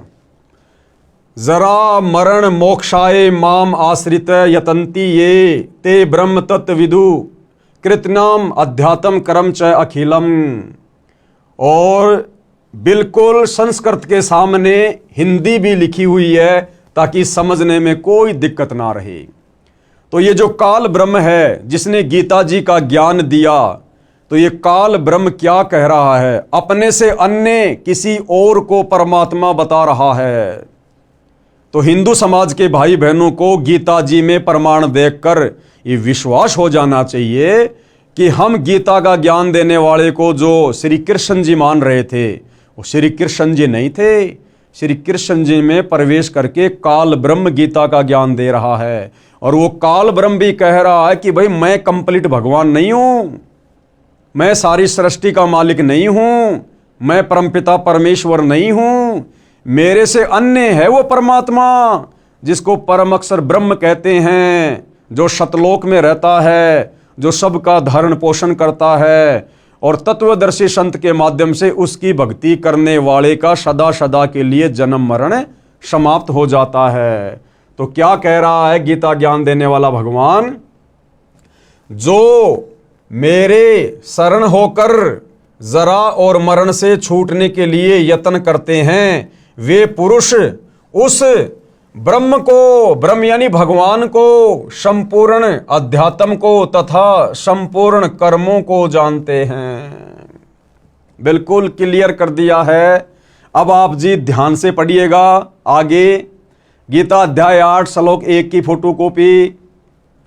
किम तत् ब्रह्म किम अध्यात्म किम कर्म पुरुषोत्तम अधिभूतम च किम प्रोक्तम अधिदेवम किम उच्चते। इस प्रकार भगवान के वचनों को न समझकर अर्जुन बोले, क्या बोले? हे पुरुषोत्तम, क्योंकि अर्जुन को ज्ञान नहीं था, अर्जुन को तत्व ज्ञान नहीं था, इसलिए अर्जुन श्री कृष्ण जी को ही पुरुषोत्तम कह रहा है।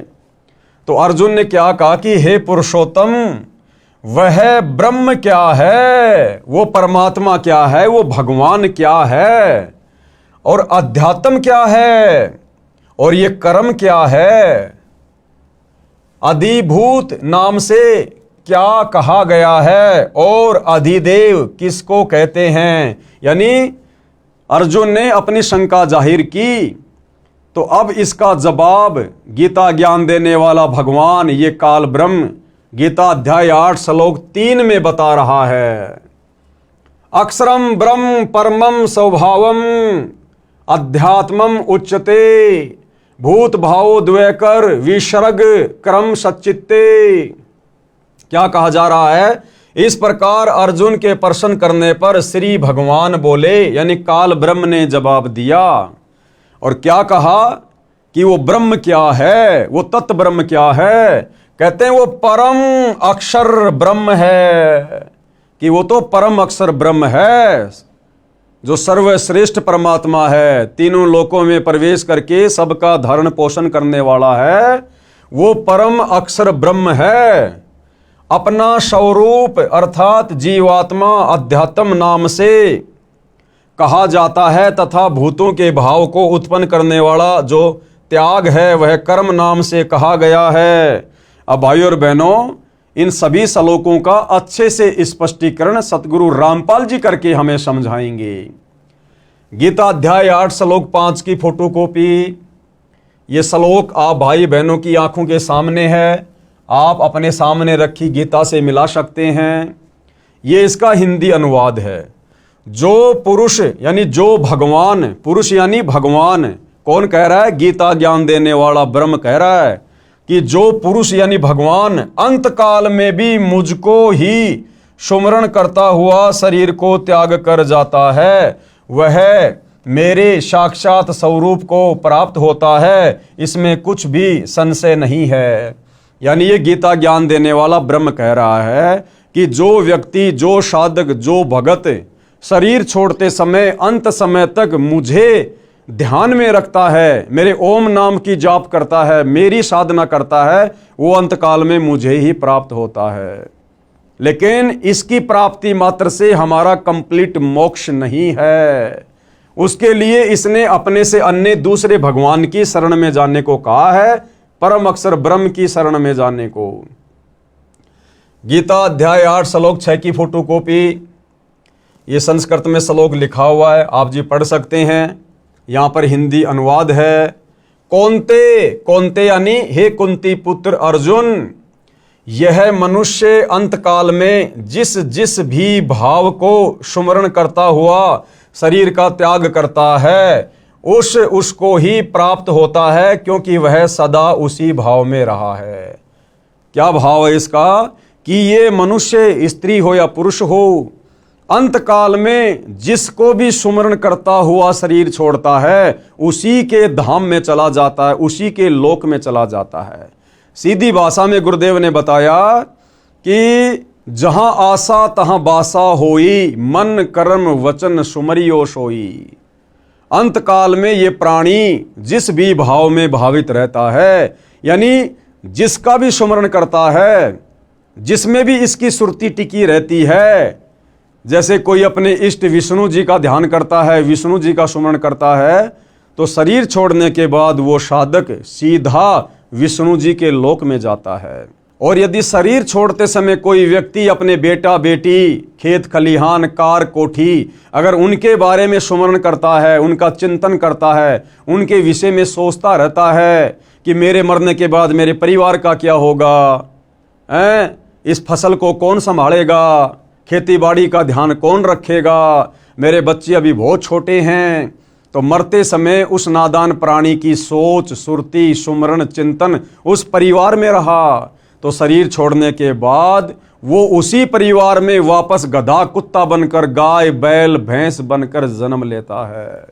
तो इस अध्याय का ये सारांश है कि हे कुंती पुत्र अर्जुन, यह मनुष्य अंतकाल में, अंतकाल यानी शरीर छोड़ते समय जिस जिस भी भाव को सुमरण करता हुआ शरीर का त्याग करता है, उसको ही प्राप्त होता है, क्योंकि वह सदा उसी भाव से भावित रहा है। गीता अध्याय 8 श्लोक नंबर 7 की फोटोकॉपी, ये श्लोक आप जी की आंखों के सामने है, यहां पर हिंदी लिखी हुई है। इसलिए हे अर्जुन, तू सब समय में निरंतर मेरा सुमरण कर और युद्ध भी कर। अब भाइयों और बहनों, ये काल ब्रह्म नहीं चाहता कि कोई भी प्राणी मेरे इस 21 ब्रह्मांड से निकलकर मुक्ति को प्राप्त हो जाए, उस परम अक्षर ब्रह्म के सनातन परम धाम सतलोक में चला जाए। ये काल ब्रह्म ऐसा क्यों नहीं चाहता है? इसीलिए तो यहां पर अर्जुन को सत्यता नहीं बता रहा, अर्जुन को हकीकत नहीं बता रहा। ये तो कह रहा है कि अंत समय में ये प्राणी जिसका भी सुमरण करता हुआ शरीर छोड़ता है उसी के लोक में चला जाता है। और अध्याय 18 श्लोक 62 में यह भी कह दिया कि मेरे से अन्य वो परम अक्षर ब्रह्म है, पूर्ण परमात्मा, जहां जाने के बाद साधक फिर कभी लौटकर इस गंदे संसार में नहीं आता। फिर यहां पर गीता अध्याय 8 श्लोक 7 में वो अर्जुन को क्यों भ्रमित कर रहा है कि इसलिए अर्जुन तू मेरा ध्यान कर और तू युद्ध भी कर, क्योंकि वो नहीं चाहता कि कोई भी प्राणी उसके जाल से बाहर निकल जाए, उसके लोक से बाहर निकल जाए। ऐसा क्यों?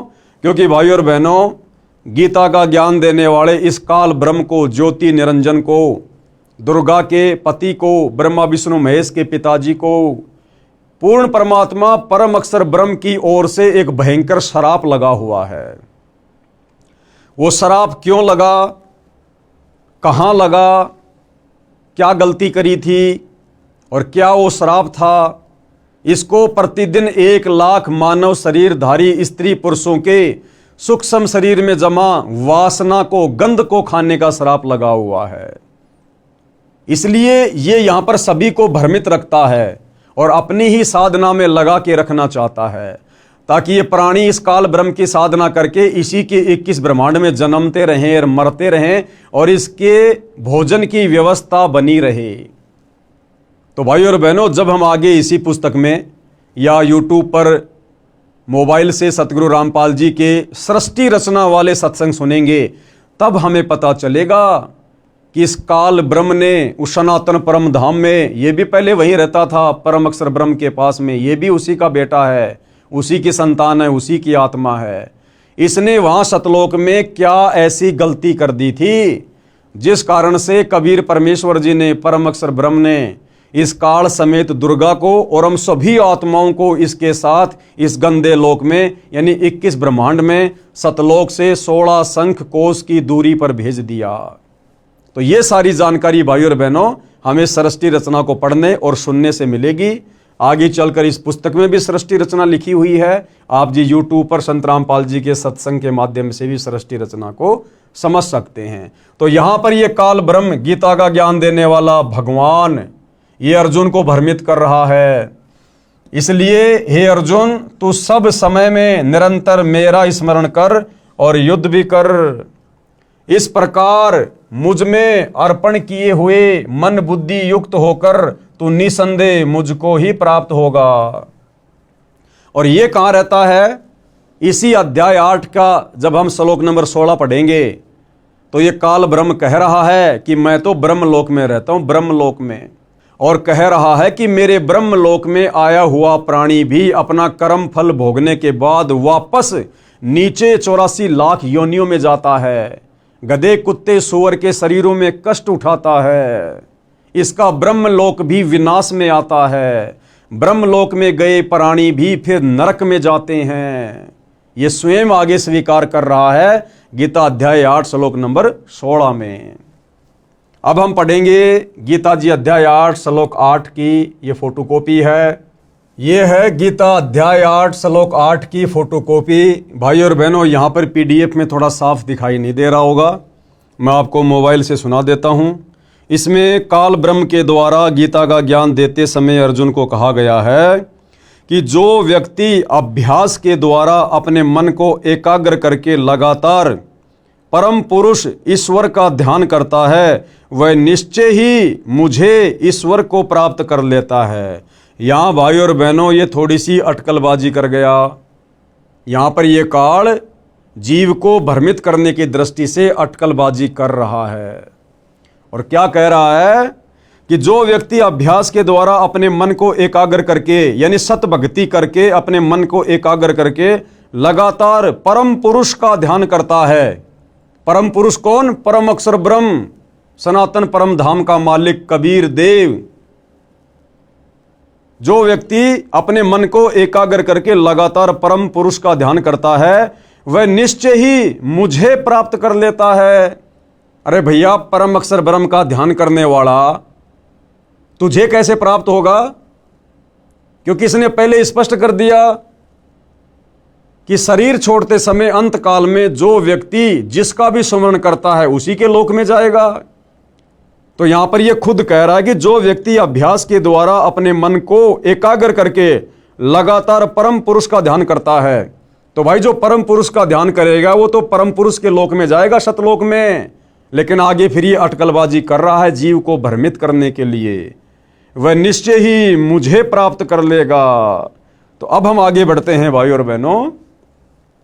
गीता अध्याय 8 श्लोक 9 की फोटोकॉपी, यह श्लोक आप जी के सामने है। जो पुरुष सर्वज्ञ, अनादि, सबके नियंता, सूक्ष्म से भी अति सूक्ष्म, सबके धारण पोषण करने वाले, अचिंत्य स्वरूप, सूर्य के सदृश नित्य चेतन प्रकाश रूप और अविद्या से अति परे शुद्ध सच्चिदानंद घन ब्रह्म परमेश्वर का सुमरण करता है। अब देखो भाई और बहनों, ये गीता अध्याय 8 श्लोक 9 है। बहुत सारे भाई बहन उस समय सवाल करते हैं जब सतगुरु रामपाल जी वेदों में कबीर नाम लिखा हुआ बताते हैं कि देखो जी वेदों में उस परमेश्वर का नाम भी लिखा हुआ है, कबीर देव, कबीर अग्नि। तो बहुत सारे भाई बहन ऑब्जेक्शन करते हैं कि जी गीता जी में दिखाओ कबीर जी का गीता में कहाँ नाम लिखा हुआ है, क्योंकि वेदों में परमात्मा का नाम लिखा हुआ है कवि, और कवि के आगे 2 अपसर्ग लगे हुए हैं। तो गुरुदेव ने फिर क्लियर कर दिया कि ये कबीर देव है। तो बहुत सारे भाई बहन फिर सवाल करते हैं जी गीता में दिखाओ कबीर जी का कहीं नाम है। तो यदि गीता जी चारों वेदों का इसार है तो गीता जी में भी तो कबीर जी का नाम होना चाहिए।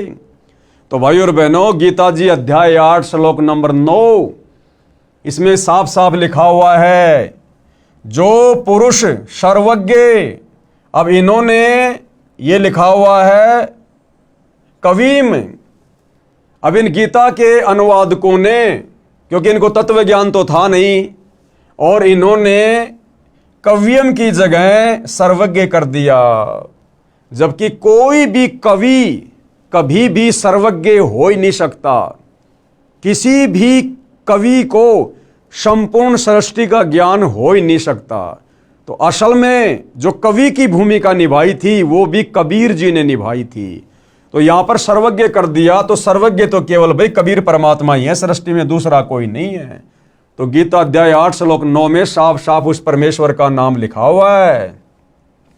ये कविम पुराणम अनुशासितारम अणो अणियांसम, साफ साफ लिखा हुआ है। जो पुरुष यानी जो परमात्मा, जो भगवान सर्वज्ञ है। अब सर्वज्ञ तो सारी सृष्टि में एक ही है, कबीर देव। जो पुरुष यानी परमात्मा सर्वज्ञ है, यानी सब कुछ जानने वाला है। अनादि, अनादि यानी सबसे पहले वाला। सबके नियंता यानी सबके ऊपर जिसकी सत्ता है। सूक्ष्म से भी अति सूक्ष्म, और सबके धारण पोषण करने वाले। तो भाई सबका धारण पोषण करने वाला तो एक ही परमात्मा है, परम अक्षर ब्रह्म कबीर देव। अचिंत्य स्वरूपम, सूर्य के सदृश से नित्य चेतन प्रकाश रूप और अविद्या से अति परे, अविद्या यानी अज्ञान से दूर, सच्चिदानंद घन ब्रह्म परमेश्वर का सुमरण करता है। यानी अंत समय में शरीर छोड़ते समय जो व्यक्ति परम अक्षर ब्रह्म सच्चिदानंद घन ब्रह्म यानी कबीर देव का सुमरण करता है, सच्चे सतगुरु से, तत्वदर्शी संत से उपदेश लेकर। फिर गीता अध्याय 8 श्लोक 10 की फोटोकॉपी, ये श्लोक आप जियों के सामने है। इसमें क्या लिखा गया है? वह भक्ति युक्त पुरुष अंत काल में भी योग बल से, योग बल यानी भक्ति की शक्ति से, यानी जो सत भक्ति आप और हमें पूज्य गुरुदेव भगवान ने दी है, योग यानी भक्ति, बल यानी भक्ति की शक्ति से, वह भक्ति युक्त पुरुष यानी साधक भगत अंत काल में यानी शरीर छोड़ते समय योग बल से यानी भक्ति की शक्ति से भ्रकुटी के मध्य में प्राणों को अच्छी प्रकार निश्चल मन से सुमरण करता हुआ उस दिव्य रूप परम पुरुष परमात्मा को ही प्राप्त होता है। तो गीता ज्ञान देने वाले काल ब्रह्म ने बिल्कुल क्लियर कर दिया है कि भक्ति की शक्ति से अंत समय में ये प्राणी जिसका भी ध्यान करेगा, जैसे परम अक्षर ब्रह्म का ध्यान करेगा, सच्चे गुरु से नाम लेकर, तत्वदर्शी संत से उपदेश लेकर, तो अंत काल में शरीर छोड़ते समय ये प्राणी उसी को प्राप्त होगा। किसको? परम पुरुष परमात्मा को ही प्राप्त होता है। तो यहां इस काल ब्रह्म ने बिल्कुल क्लियर करना पड़ा। जिस सच्चाई को बार बार ये छुपा रहा था, अपने को ही परम पुरुष साबित करने में लगा हुआ था अर्जुन के सामने, तो परमेश्वर ने इसकी बुद्धि फेरी काल ब्रह्म की, और हकीकत इसी के मुंह से गीता जी के बहुत सारे अध्याय और श्लोकों में निकलवा दी। अब आगे भाई और बहनों, गीता अध्याय 8 श्लोक 20 की फोटोकॉपी, ये इसका श्लोक है, आप जी देख सकते हैं, पढ़ सकते हैं। ये सामने संस्कृत लिखी हुई है, सामने उसका हिंदी में अनुवाद है। परंतु उस अव्यक्त से भी अति परे दूसरा अर्थात विलक्षण जो सनातन अव्यक्त है, भाव है, वह परम दिव्य पुरुष सब भूतों के नष्ट होने पर भी नष्ट नहीं होता। अब यहां पर भाई और बहनों अक्षर पुरुष का भी हल्का सा जिक्र आ गया। परंतु उस अव्यक्त से भी अति परे, अव्यक्त कौन? ये अक्षर पुरुष, सात संग ब्रह्मांड का स्वामी, गीता ज्ञान देने वाले भगवान से अन्य एक अव्यक्त और बताया गया है, अक्षर पुरुष। कहते हैं उससे भी परे। अब अक्षर पुरुष से ऊपर फिर कौन? शतलोक में कबीर परमात्मा, परम अक्षर ब्रह्म। परंतु उस अव्यक्त से भी अति परे दूसरा अर्थात विलक्षण जो सनातन अव्यक्त भाव है, वह परम दिव्य पुरुष सब भूतों के नष्ट होने पर भी नष्ट नहीं होता। यानी वो कबीर परमात्मा, परम अक्षर ब्रह्म, शतलोक का राजा, सभी प्राणियों के नष्ट होने पर भी वो नष्ट नहीं होता। यानी वो अकाल मूर्त है, वो अविनाशी है। आगे गीता अध्याय 8 श्लोक 21 की फोटोकॉपी।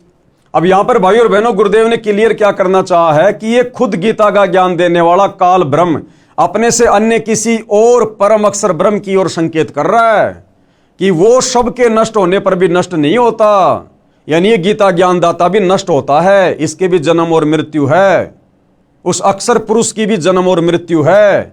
लेकिन अक्षर पुरुष यानी उस दूसरे नंबर के अव्यक्त से भी ऊपर जो परम अक्षर पुरुष है, कबीर देव है, जो शतलोक में रहता है, सत्य पुरुष है, वो सब भूतों के यानी सब प्राणियों के नष्ट होने पर भी नष्ट नहीं होता। तो गीता ज्ञानदाता काल ब्रह्म कह रहा है कि भैया मेरी भी जन्म और मृत्यु होती है, मैं भी अविनाशी नहीं हूं। वो अविनाशी तो परम अक्षर ब्रह्म है जो सब भूतों यानी प्राणियों के नष्ट होने पर भी नष्ट नहीं होता है। तो हिंदू समाज के भाई और बहनों को थोड़ा विचार करना चाहिए। जिस गीता ज्ञान देने वाले भगवान को हमने उत्तम भगवान मान लिया था, हमारे धर्म गुरुओं की नादानी के कारण, शास्त्रों का ज्ञान ना होने के कारण, वो गीता का ज्ञान देने वाला भगवान काल ब्रह्म वो तो कह रहा है कि मेरे से अन्य है वो परम अक्षर ब्रह्म जो कभी भी नष्ट नहीं होता, वो अविनाशी है और उसी की भक्ति से पूर्ण मोक्ष होगा। आगे गीता अध्याय 8 श्लोक 21 की फोटोकॉपी, श्लोक संस्कृत में आप जियों के सामने है।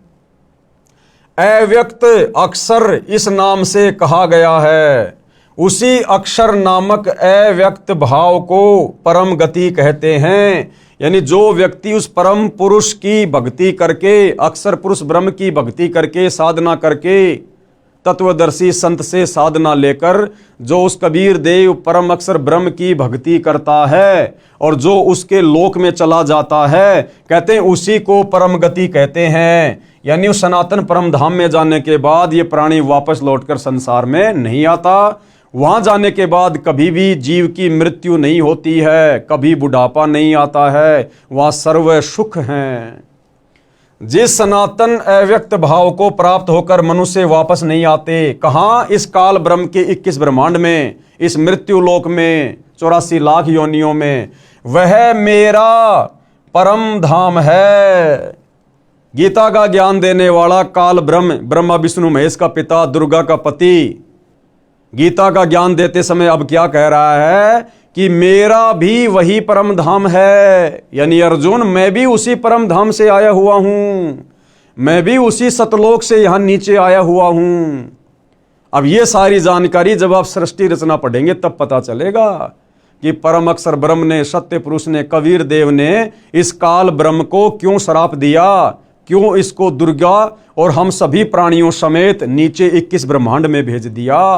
और यहां गीता अध्याय 8 श्लोक 21 में ये गीता ज्ञान देने वाला भगवान खुद स्वीकार कर रहा है कि वह मेरा परम धाम है, कि अर्जुन मैं भी वहीं का निवासी था, मैं भी पहले वही रहा करता था, उसी परम अक्षर ब्रह्म के धाम में, सतलोक में। तो क्लियर कर दिया है भाइयों और बहनों कि गीता ज्ञानदाता सर्वश्रेष्ठ परमात्मा नहीं है, इससे ऊपर सर्वश्रेष्ठ परमात्मा परम अक्षर ब्रह्म है, सत्य पुरुष है, कबीर देव है, जिसकी साधना तत्वदर्शी संत से लेकर करने से ही हमारी आत्मा का कल्याण होगा। आगे गीता अध्याय 8 श्लोक 22 की फोटोकॉपी, ये संस्कृत में श्लोक लिखा हुआ है, इधर संस्कृत है, सामने बिल्कुल हिंदी है। हे पार्थ यानी हे अर्जुन, जिस परमात्मा के अंतर्गत सर्वभूत हैं, सर्वभूत यानी सभी प्राणी। अब बताओ, ये गीता का ज्ञान देने वाला ब्रह्म अपने से अन्य किसी और परमात्मा का जिक्र कर रहा है यहां पर, तो फिर गीता का ज्ञान देने वाला ब्रह्म सर्वश्रेष्ठ परमात्मा कहां हुआ?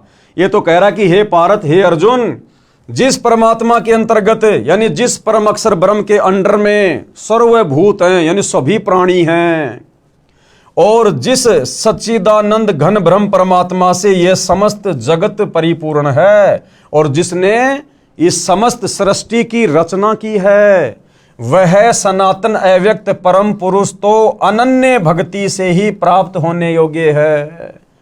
गीता ज्ञान देने वाला काल ब्रह्म कह रहा कि अर्जुन, जिस परमात्मा के अंतर्गत यानी जिस परम अक्षर ब्रह्म के, सत्य पुरुष के, कबीर जी के अंतर्गत सर्वभूत यानी सभी प्राणी हैं, और जिस सच्चिदानंद घन परमात्मा से यह समस्त जगत परिपूर्ण है यानी जिसने सारी सृष्टि की रचना की, वह सनातन यानी सदा रहने वाला अव्यक्त परम पुरुष तो अनन्य भक्ति से ही प्राप्त होने योग्य है। अनन्य भक्ति यानी केवल एक उसी की भक्ति, अन्य किसी की पूजा नहीं, ना इस काल ब्रह्म की।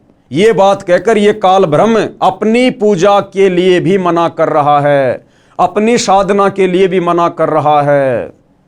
वो परम अक्षर ब्रह्म सनातन परमात्मा केवल अनन्य भक्ति से, अनन्य भक्ति का मतलब होता है केवल एक को ही अपना इष्ट मानकर पूजना।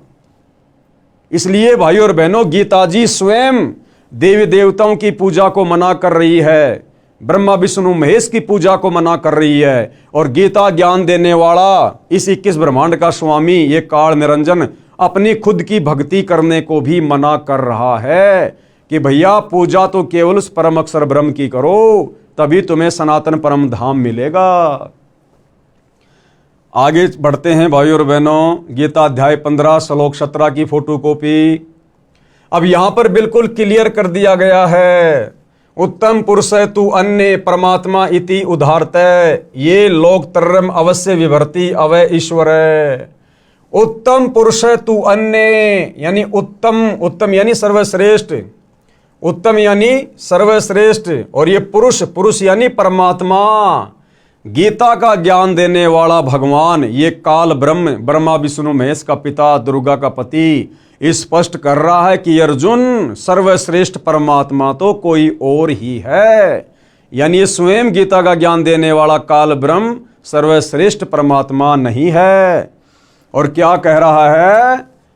उत्तम पुरुष तो अन्य ही है, उत्तम यानी सर्वश्रेष्ठ, और ये पुरुष यानी भगवान, कहता है वो तो अन्य ही है अर्जुन, मेरे से अन्य है, जो तीनों लोकों में प्रवेश करके सबका धारण पोषण करता है। तीनों लोक ये ब्रह्मा विष्णु महेश के लोक नहीं, तीनों लोक ये पाताल स्वर्ग और पृथ्वी नहीं, पूरा 21 ब्रह्मांड इस काल का एक लोक है।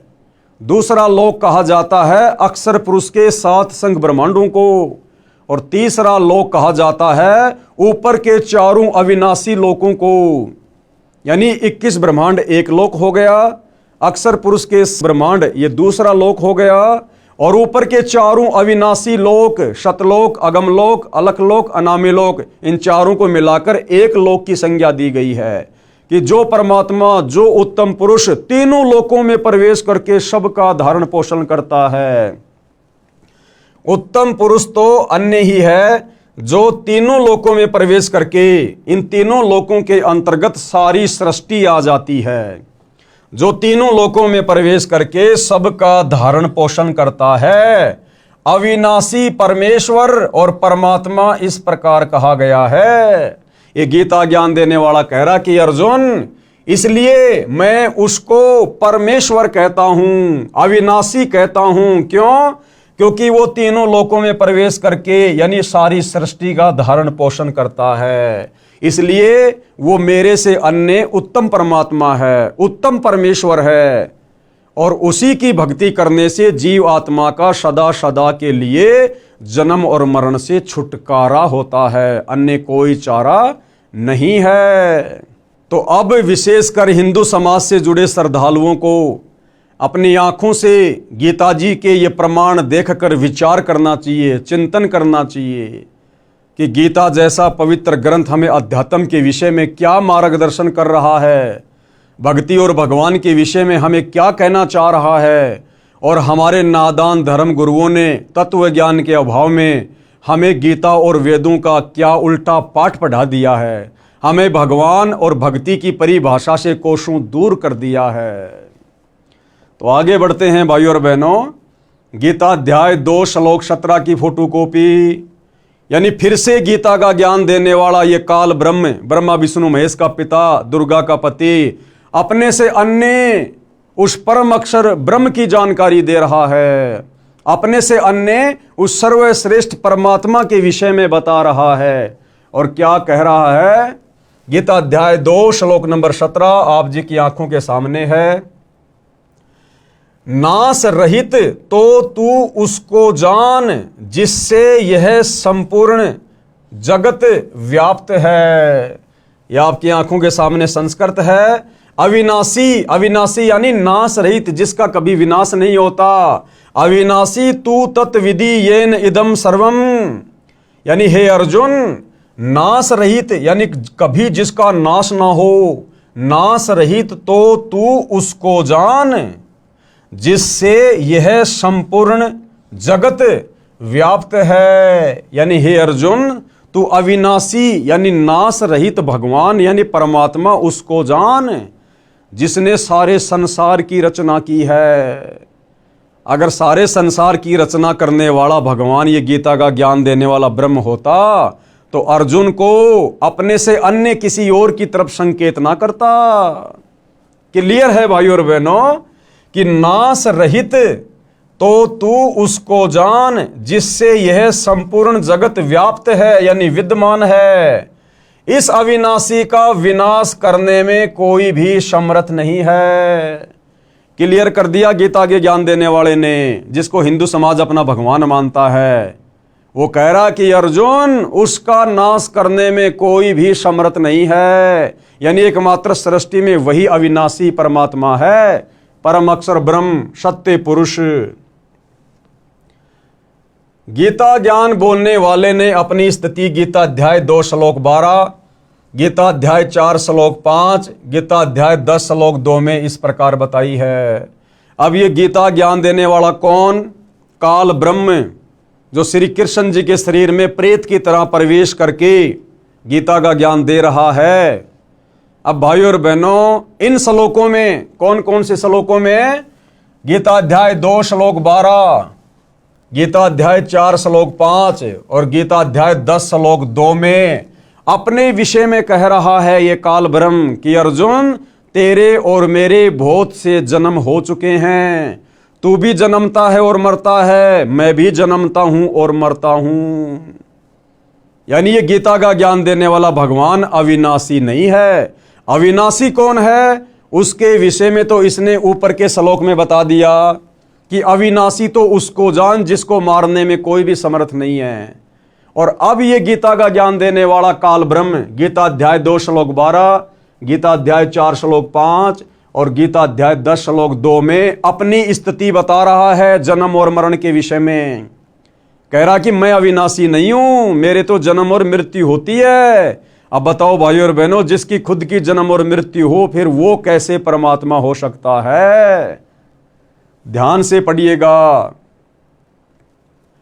पेश है गीता अध्याय 2 श्लोक 12, गीता अध्याय 4 श्लोक 5 और गीता अध्याय 10 श्लोक 2 की फोटोकॉपी।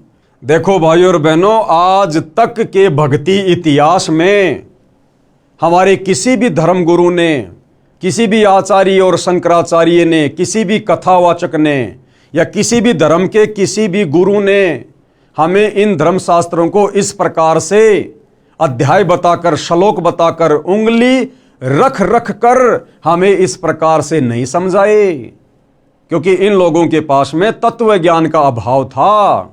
इन चारों वेदों में, गीता जी में, कुरान, तौरेत, जबूर, इंजिल, बाइबल, इनमें कंप्लीट अध्यात्म का ज्ञान नहीं है। तो जब हमारे धर्म गुरुओं को ही कंप्लीट अध्यात्म का ज्ञान नहीं था, तो भला वे हमें क्या बताते, क्या समझाते? और जैसा उन्होंने अपनी बुद्धि स्तर से इन धर्मशास्त्रों को समझा आधा अधूरा, वही आधा अधूरा ज्ञान इन्होंने समाज में पेश कर दिया। और हम नादानों ने उनको संस्कृत के ज्ञाता मानकर, अध्यात्म के मार्गदर्शक मानकर, उनके द्वारा बताए गए आधे अधूरे ज्ञान को हमने सर्वश्रेष्ठ ज्ञान मानकर स्वीकार कर लिया, जिस कारण से हमारी मुक्ति नहीं हो पा रही।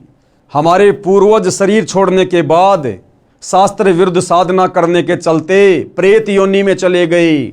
आज उनके श्राद्ध निकलवाए जा रहे हैं। श्राद्ध निकलवाने का मतलब है हमारे जो पूर्वज हैं वो भूत बने हुए हैं, भूत। तो भाई और बहनों, अब हमें वो सर्वश्रेष्ठ भक्ति सतगुरु रामपाल जी के सानिध्य में प्राप्त हुई है, जिस सत भक्ति को करके ना हमने भूत बनना, ना प्रेत बनना, ना हमने भ्रमना भटकना, ना हमने नरक में जाना, ना हमारा कभी जन्म होगा, ना कभी फिर हमारी मृत्यु होगी। और हम सदा सदा के लिए परम अक्षर ब्रह्म सत्य पुरुष कबीर देव जी के लोक में, सत्य लोक में चले जाएंगे, जहां पर हमें सर्व सुख प्राप्त होंगे। तो अब यहां गीता अध्याय 2 श्लोक 12, गीता अध्याय 4 श्लोक 5 और गीता अध्याय 10 श्लोक 2 में ये गीता ज्ञान देने वाला भगवान स्वयं की स्थिति के बारे में बता रहा है कि भैया मेरी भी जन्म और मृत्यु होती है अर्जुन। ध्यान से देखिए भाई और बहनों, गीता अध्याय 2 श्लोक 12 की फोटोकॉपी आप भाई बहनों की आंखों के सामने है। गीता अध्याय 2 श्लोक 12, ये संस्कृत में श्लोक लिखा हुआ है, आप जी अपने घर पर रखी गीता जी से मिलान कर सकते हैं। न तू एवं एवं अहम जातु न आशम त्वम न आसी। क्या लिखा हुआ है? न तो ऐसा है कि मैं किसी काल में नहीं था। अब इसका क्या मतलब है भाई और बहनों? ये गीता ज्ञान देने वाला काल ब्रह्म, दुर्गा का पति, ब्रह्मा विष्णु महेश का पिता, ज्योति निरंजन क्या कह रहा है अर्जुन को? न तो ऐसा है कि अर्जुन ऐसा भी नहीं है कि मैं किसी काल में नहीं था, यानी मैं हर समय रहता हूं, यानी मेरा जन्म होता रहता है। न तो ऐसा ही है कि मैं किसी काल में नहीं था, अथवा तू नहीं था, अथवा ये राजा लोग नहीं थे, क्योंकि महाभारत के युद्ध में बहुत सारे राजा लोग खड़े हुए थे। उनके विषय में कहा जा रहा है कि अर्जुन न तो ऐसा है कि किसी भी काल में मैं नहीं था या तू नहीं था या फिर ये राजा लोग नहीं थे, और न ही ऐसा ही है कि इससे आगे हम सब नहीं रहेंगे, यानी आगे भी हमारे जन्म होते रहेंगे, हम मरते रहेंगे और हमारे जन्म होते रहेंगे। आगे चलिए गीता अध्याय 4 श्लोक 5 की फोटोकॉपी। ये गीता अध्याय 4 श्लोक 5 की फोटोकॉपी है भाई और बहनों। पीडीएफ में थोड़ा क्लियर नहीं आ रहा है, इसलिए दास ने साइड में उसकी फोटोकॉपी लगा दी है। आप जी गीता अध्याय 4 श्लोक 5 को देख सकते हैं। इसमें गीता ज्ञान देने वाले काल ब्रह्म ने बिल्कुल क्लियर कर दिया अपने जन्म के विषय में। और क्या कह रहा है? हे परंतप अर्जुन, मेरे और तेरे बहुत से जन्म हो चुके हैं, तू उनको नहीं जानता किंतु मैं जानता हूं। क्लियर कर दिया है गीता ज्ञान देने वाले ने कि मेरा जन्म और मृत्यु होती है, कि हे परंतप अर्जुन, तेरे और मेरे बहुत से जन्म हो चुके हैं, किंतु उन सबको तू नहीं जानता, मैं जानता हूं। यानी गीता ज्ञान देने वाले भगवान इस काल ब्रह्म की भी मृत्यु होती है और इसके जन्म होते हैं। और भाइयों और बहनों, जो जन्म और मृत्यु में है वो कभी भी हमारा जन्म और मृत्यु का रोग समाप्त नहीं कर सकता। जो जन्म और मृत्यु में है वो परमात्मा नहीं हो सकता, परमेश्वर नहीं हो सकता। इसीलिए गीता ज्ञानदाता काल ब्रह्म ने उस परम अक्षर ब्रह्म को अविनाशी की संज्ञा दी गई है कि नाश रहित तो उसको जान जिसको मारने में कोई भी सक्षम नहीं है। तो गीता अध्याय 4 श्लोक 5 की फोटोकॉपी ने बिल्कुल क्लियर कर दिया है। अब लास्ट में आपको दिखाते हैं भाइयों और बहनों, गीता अध्याय 10 श्लोक 2 संस्कृत आपके सामने है और क्या लिखा हुआ है, मेरी उत्पत्ति को कौन कह रहा है, ये काल ब्रह्म गीता का ज्ञान देने वाला, कि मेरी उत्पत्ति को, उत्पत्ति यानी जन्म लेने की प्रक्रिया को, तो जिसकी उत्पत्ति होती है भाइयों और बहनों उसका विनाश भी होता है, यहां का नियम है। तो काल ब्रह्म खुद कह रहा है कि मेरी उत्पत्ति को यानी जन्म लेने की प्रक्रिया को, अर्थात लीला से प्रकट होने को न देवता लोग जानते हैं और न ही महर्षि जन ही जानते हैं, क्योंकि ये काल ब्रह्म इन सबको अपने कंट्रोल में रखता है। ये किस ब्रह्मांड का स्वामी है, ये दुर्गा का पति है, ये गुप्त रहता है, किसी के सामने अपने ओरिजिनल रूप में नहीं आता, क्योंकि इसका विकराल चेहरा है, देखते ही आदमी का कलेजा फट जाए, क्योंकि इसको श्राप लगा हुआ है परम अक्षर ब्रह्म से, कबीर देव से। इसलिए ये गुप्त रहता है 21वें ब्रह्मांड में और सारा का सारा कार्य अपनी पत्नी दुर्गा और अपने तीनों पुत्रों ब्रह्मा विष्णु महेश के माध्यम से करवाता है। तो ये कह रहा है कि मेरी लीला से प्रकट होने की, अर्थात मेरे जन्म लेने की प्रक्रिया को न तो देवता लोग जानते हैं और न ही महर्षि जन जानते हैं। अब भाइयों और बहनों, ब्रह्मा विष्णु महेश से भी इसने सच्चाई को छुपा रखा है कि यदि मेरे विषय में इस सच्चाई का मेरे तीनों पुत्रों को पता चल गया तो ये मेरे लिए कार्य नहीं करेंगे। ब्रह्मा जीवों की उत्पत्ति नहीं करेगा, विष्णु उनका पालन पोषण नहीं करेगा और फिर अंत में शंकर जी तमोगुण के प्रभाव से उनको मार मार के मेरे पास भोजन के लिए नहीं भेजेगा। इसलिए ये काल गुप्त रहता है और सारा कार्य धोखे में रखकर अपने तीनों पुत्रों को मैनेजर बनाकर करवा रहा है। इसलिए कह रहा है कि मेरी उत्पत्ति को, अर्थात लीला से प्रकट होने को न तो देवता लोग जानते हैं और न ही महर्षि जन ही जानते हैं, क्योंकि मैं सब प्रकार से देवताओं का और महर्षियों का भी आदि कारण हूं। यानी 21 ब्रह्मांड में इस काल के अंतर्गत जितने भी देवी देवता हैं, ब्रह्मा विष्णु महेश है, ये महर्षि जन है, ये सब इस काल के अधीन हैं, इनकी पहुंच काल तक नहीं है। इसीलिए तो भाइयों और बहनों, आज तक ये अध्यात्म ज्ञान बिल्कुल 0/0 था। किसी ने भी परमात्मा के विषय में सटीक जानकारी नहीं दी, जिससे भी पूछा उसी ने बता दिया परमात्मा तो निराकार है, क्योंकि सब काल के नीचे हैं और ये गुप्त रहता है, किसी के सामने नहीं आता। इसलिए अपनी असलियत बताने के लिए दुर्गा को भी मना कर रखा है कि मेरे विषय में यदि किसी को सच्चाई बता दी तो मेरे से बुरा और कोई नहीं होगा। ये आप जिस सृष्टि रचना को पढ़ेंगे तब पता चलेगा। इसलिए इस 21 ब्रह्मांड के सभी प्राणी ब्रह्मा विष्णु महेश से ज्ञान प्राप्त, ये नीचे के ये महर्षि जन, साधु संत महात्मा, ये सब लोग भ्रमित हैं भक्ति और भगवान को लेकर। आगे बढ़ते हैं भाइयों और बहनों, इन श्लोकों में स्पष्ट किया है कि हे अर्जुन, तेरे और मेरे बहुत जन्म हो चुके हैं। कौन कह रहा है? गीता का ज्ञान देने वाला ये काल ब्रह्म। इन श्लोकों में स्पष्ट किया है कि हे अर्जुन, तेरे और मेरे बहुत जन्म हो चुके हैं, तू नहीं जानता, मैं जानता हूं। मैं और ये राजा लोग तथा तू पहले भी जन्मे थे, आगे भी जन्मेंगे। अब भैया जिसका जन्म और मरण है वो भगवान कैसे हो सकता है? खुद गीता ज्ञान देने वाला काल ब्रह्म स्वीकार कर रहा है। मेरी उत्पत्ति को न ऋषिजन जानते हैं न देवता जानते हैं।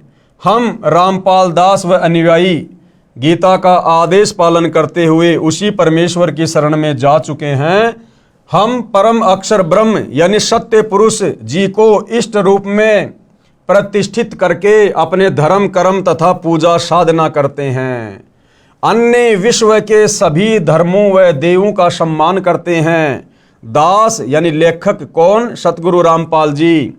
आप हिंदू साहिबानों व विश्व के सब मानव से प्रार्थना करता हूं कि आप भी अविलंब उसी की शरण में जाओ। किसकी शरण में?